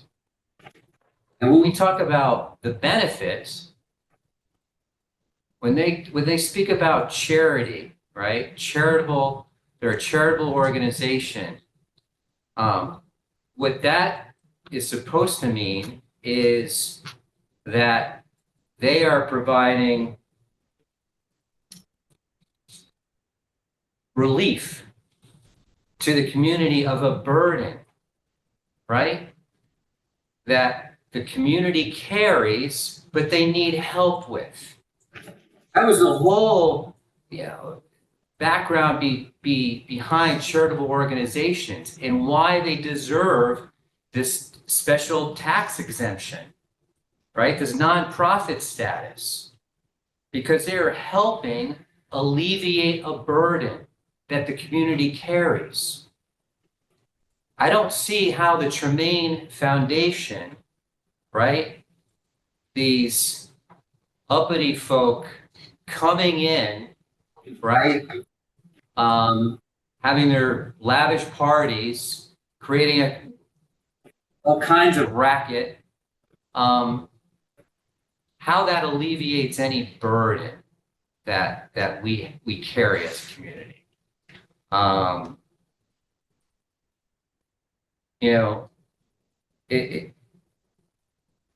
have colleagues who worked on planning and zoning commission boards, and I brought this to their attention, and they think it's a no-brainer.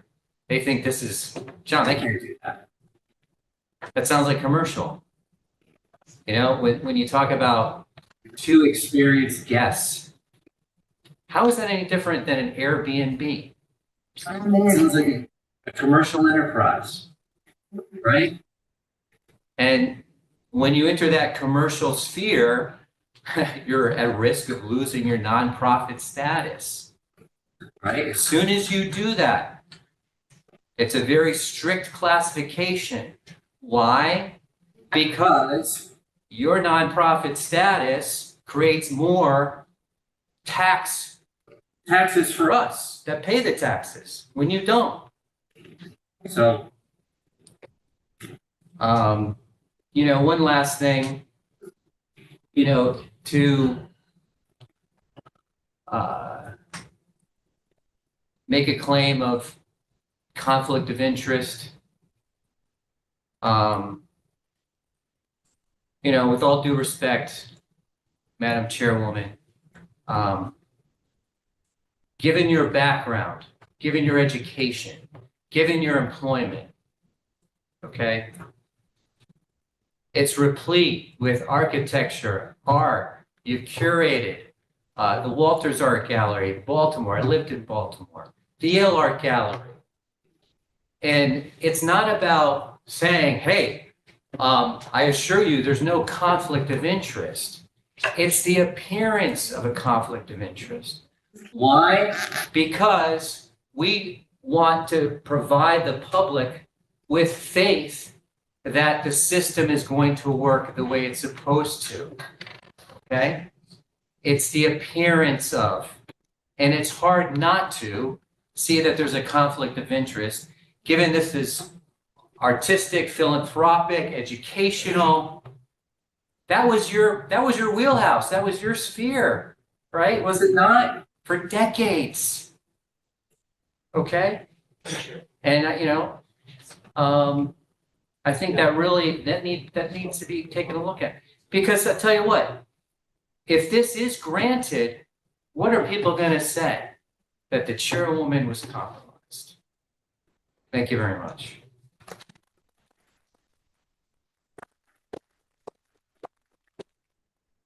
Brittany Bodrin, you're next. Do they both need to talk? Sure we do. For being fair. Okay, good evening. My name is Brittany Bodrin. I live at 188 Opening Hill Road. I'm a Madison resident, a mom, and a public school English teacher. One of the main reasons my husband and I moved to Madison was for the excellent reputation of its schools. Having taught at Daniel Hand and my 8-year-old daughter currently attending the Jeffrey School, we quickly learned that the public school system's excellent reputation is well-deserved. We feel great pride in not only the school's exceptional academic instruction, but also in how Madison Public Schools celebrate diversity, promote inclusion, and teach tolerance. This is why I'm extremely disturbed and upset over the Tremaine Foundation's substantial relationship with the architectural designer Philip Johnson, a known racist, fascist, white supremacist, and Nazi sympathizer. But I am even more shocked and dismayed that my own town of Madison could even consider accepting the Tremaine's application, knowing of the foundation's profound relationship with Philip Johnson. I can't imagine that the town of Madison would ever wish to celebrate and honor the work of a designer who was a flagrant racist and Nazi sympathizer. Some of the most esteemed institutions of higher education in the world, such as Princeton University and even Philip Johnson's alma mater, Harvard University, have denounced Johnson's racism and rejected his name. How could the town of Madison, in good conscience, embrace and improve Johnson's name through accepting Tremaine's application? How could we all look our children in their faces and say that we condemn bigotry of all kinds, while at the same time laud and praise the Tremaine's designer who supported Hitler? Is bigotry and hypocrisy the kind of legacy that we wish for our town, our community, and our children? Please say no to the Tremaine Foundation's application. Thank you.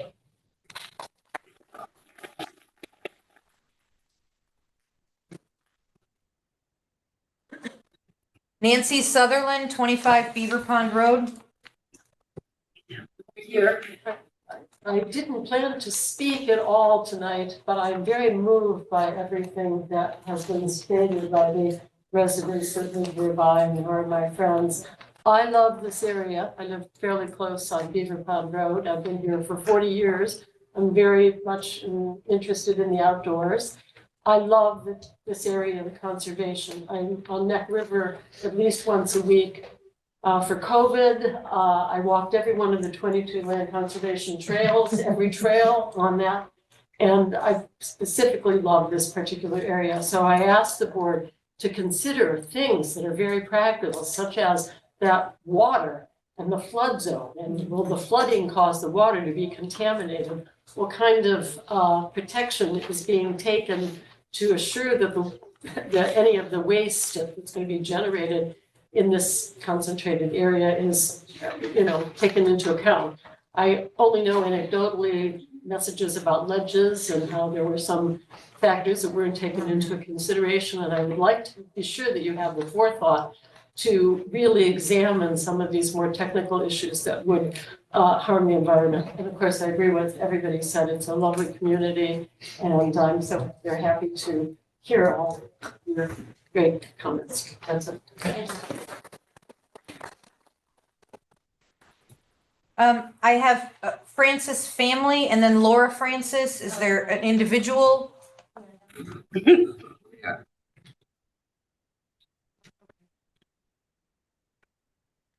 Okay, I'm gonna try to paraphrase because I feel like a lot of people did say a lot of what I wanted to say already. Excuse me, are you Laura? I'm Laura. Okay, just Yeah, wanted to sorry. make sure. Thank you. 222 Opening Hill Road.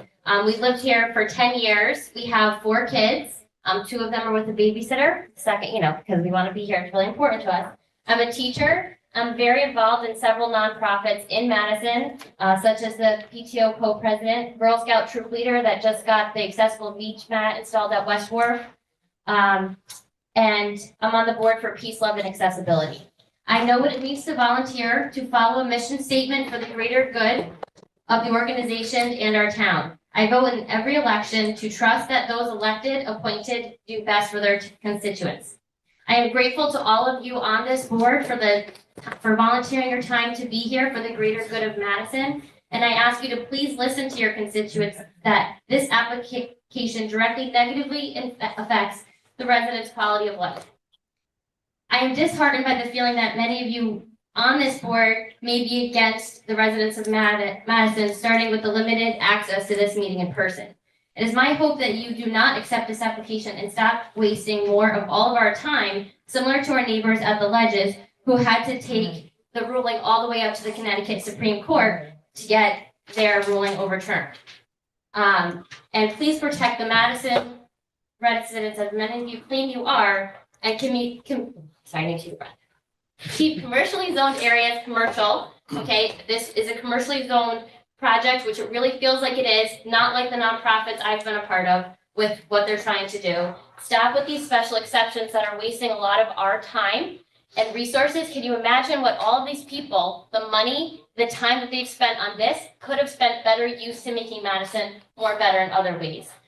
And I know you asked to not have it be brought back to the architect, but it is important. Can you imagine our kids being like, well, why, mommy, why is that, what is that place for? Well, it's for art.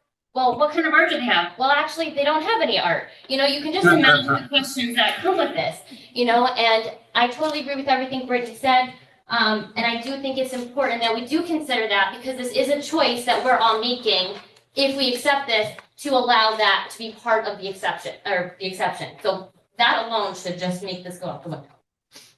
In addition to all the other reasons everyone has highlighted, please remember you cannot enforce these rosy stipulations that they're trying to say they're going to do to accommodate everything we're asking for. This is a slippery slope. That's going to just keep us in a state of stress and anxiety to police these neighbors who have no real investment other than monetary to our town. Thank you.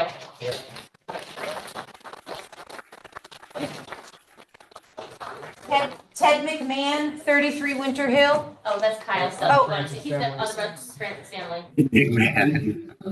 I'm sorry. What's your name? Kyle Francis. Yep, Francis family. Thank you for these pictures.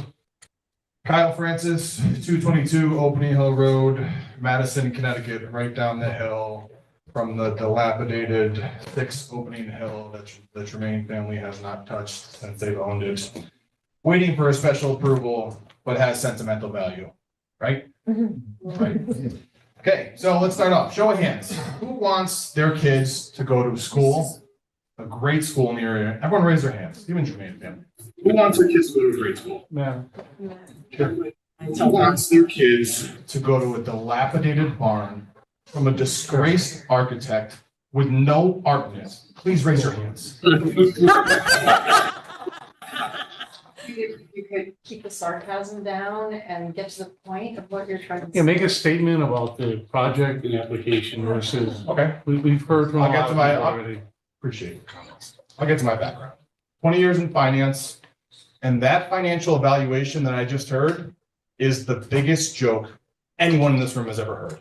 That was filled with sarcasm. To compare this project to 3 schools in the area, and also compare the appraisal values over the last 2 years, is an absolute joke.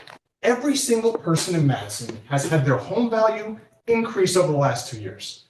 It has nothing to do with the country school. It has nothing to do with Hand, and it has nothing to do with the proposed project from the Tremaine family. This will decrease everybody's home value in Madison, Connecticut. What is the basis of your statement?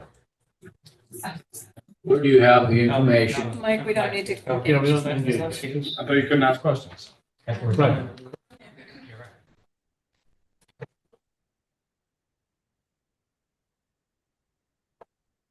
So I would ask, basis of my statement, I would ask for a fair comparison, for a financial comparison to something that's apples to apples. Say maybe the Stony Creek Brewery, how home evaluations around that area went down in value dramatically.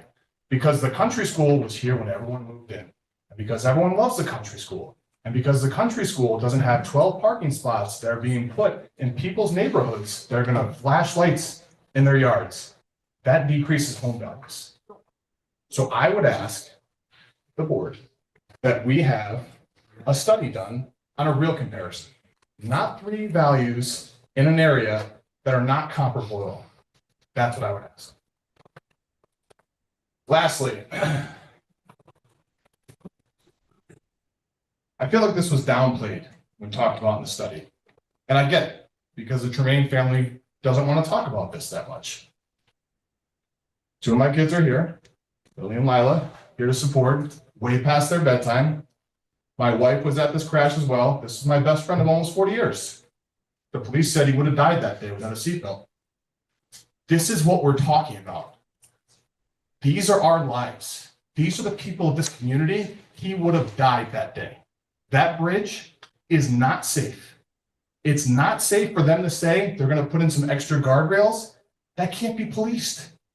They're just changing their application every single time they're asked in one little way to get their foot in the door. And that's not right. This should have already been denied.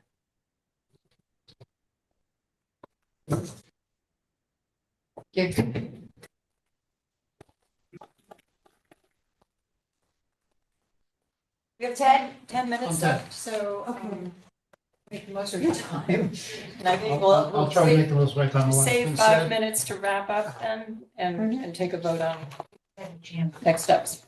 So I'm Ted McMahon. I live at 33 Winter Hill Road. I've been a resident and taxpayer for 40 years. This is not my backyard, okay? I'm about 1.5 miles away. But somebody brought it up and I thought maybe I'd be the only one to say it this way. But not in my wildest dreams would I ever think I'd be here tonight talking about putting a special use exemption in a residential neighborhood, which can be anywhere in Madison, any one of your backyards, okay? I don't know where the hell this regulation or statute came from, but it is bizarre that we would allow anywhere in town a commercial enterprise to be put in somebody's backyard. I just don't understand it. This is a round peg in a square hole. It doesn't belong there. And as our attorney, Mr. Pellegrino said, you have to deny this application in totality, 100%, because these people are trying to take a mile an inch at a time. There's no way we're going to be able to police them if you grant them any exception, because we've seen from their disingenuous behavior so far that they cannot be trusted. They will smile at us. We'll do whatever you want us to do.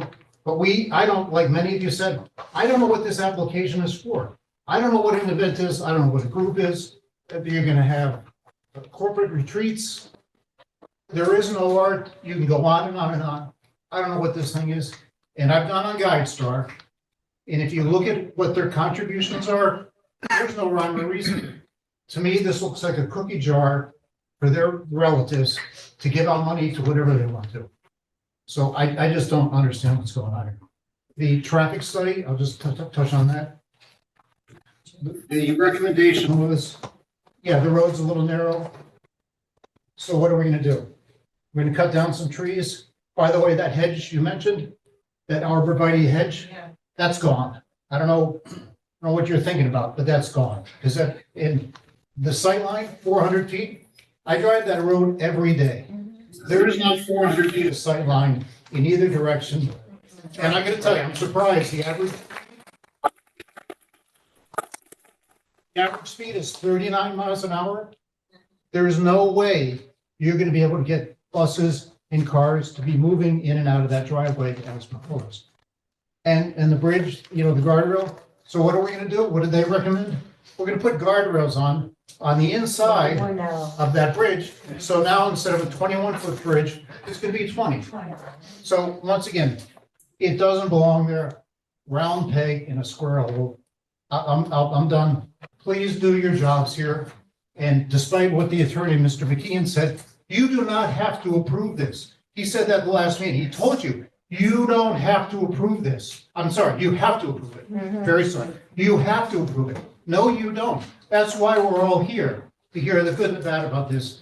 And the bad is so much worse. So thank you for your time.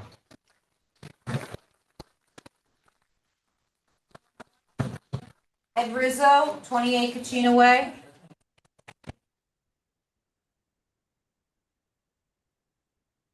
Guess we saved the best for last. I'll only take 20 minutes. 2 minutes. 2 minutes. So I'll make it quick. Obviously, we strenuously object. Ed Rizzo, I live at 20 Kachina Way. We applied in the back of Indigo Trail. We lived there for 8 years. So I have 2 children. One just graduated from Daniel Hand, and my daughter is going to be a sophomore. They play in the neighborhood. They use the streets. The idea of a couple of different things just to talk on, but just to talk about as a parent, the idea of transient individuals with no background checks, unaware of who these people are, coming in, not knowing who our neighbors are any longer, not knowing who is around my children. It's very disconcerting. It's not when we moved here. We moved here from New York. We moved here for the peace and quiet, and we moved to this beautiful neighborhood, and really because of the Cohen's house, really is why. So thank you guys. Just beautiful. And we want to live here for the rest of our lives. But I can tell you right now that this project is very disconcerting for, obviously you can hear it, but certainly for me as well. I want to make sure it's expressed. Someone just asked the question, how do we know property values will go down? I think it was you, Michael. I don't think you need an appraisal degree to understand that if you had a listing for a home next to an event center with events that are going on till 10 o'clock at night with loud music, I also heard there's no noise pollution. I don't know how that's even possible. I don't know how we're not going to have additional lights in an event space that's going till 10 o'clock. It's pitch black in our neighborhood, pitch black. So I'm confused. I continue to be confused. I think some of the commissioners have been confused. How our property values wouldn't be diminished. It's just common sense. They would be, period. We have an obligation to protect the individuals who have made that investment. And so that's one of the pieces, and obviously the traffic and safety we talked about. So those are the 2 primary things I just want to talk about. I think the traffic study has been discussed, but I mean, just to show you, I mean, this has been shown, but I'll show you another example of it because I was there right after Bruce arrived. But this is a pedestrian. This is someone riding a bike who, probably missed being killed by minutes when he came down the street right after the car flipped over. So this is the street we all live on right there. It's right in front of the property. So it's a very, very severe, it's a very serious issue. And this is all the traffic study that should need to be done to protect our children, to protect our property values. We implore you to do the right thing and reject this completely. So thank you guys very much for the job.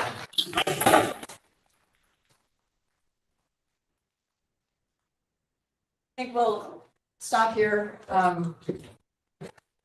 reconvene, and we have a meeting coming up on August 1st. Yes. So that makes sense. We can, if it's okay with the applicant, to. If you're looking for the applicant to consent to an extension to continue this to August 1st, you have that. Thank you for articulating that for me. And I think there may still be some people who would like to Absolutely. express their thoughts and feelings, so we want to allow for that too. Gives you a chance, I think, to prepare to respond to all of these good issues that have been raised.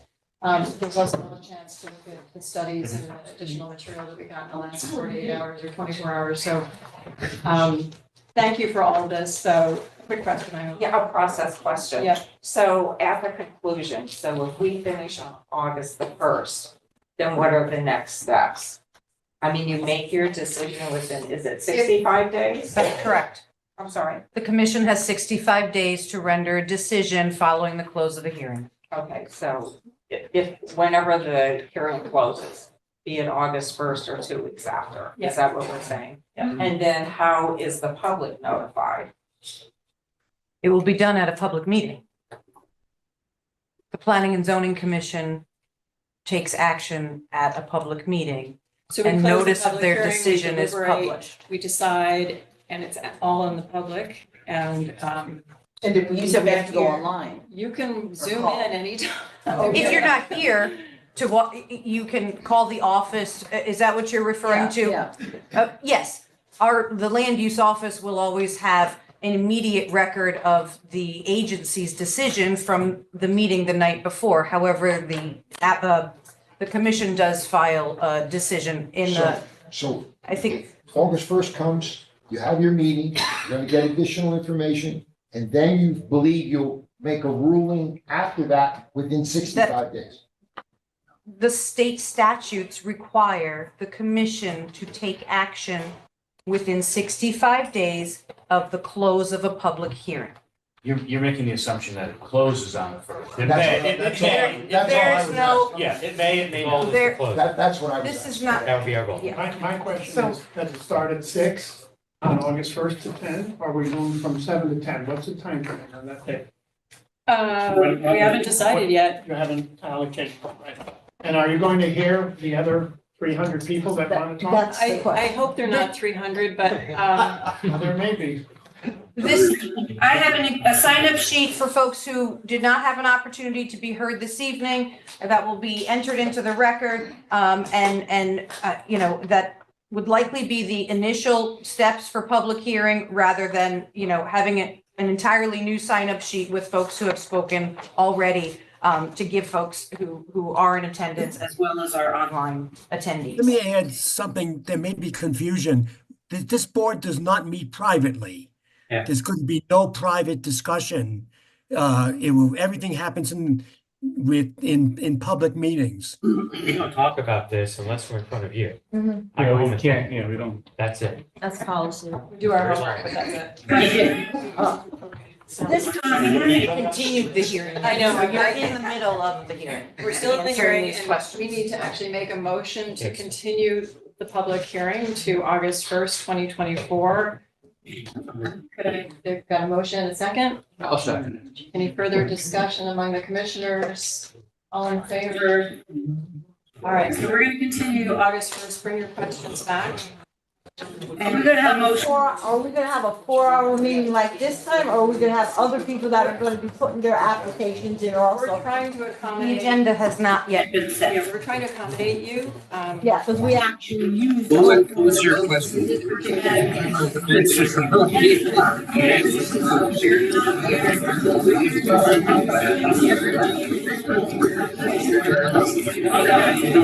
Sorry, I was like in the zone. I just, yeah.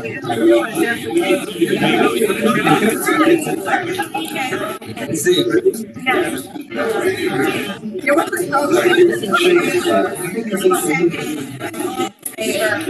I gave her the green light.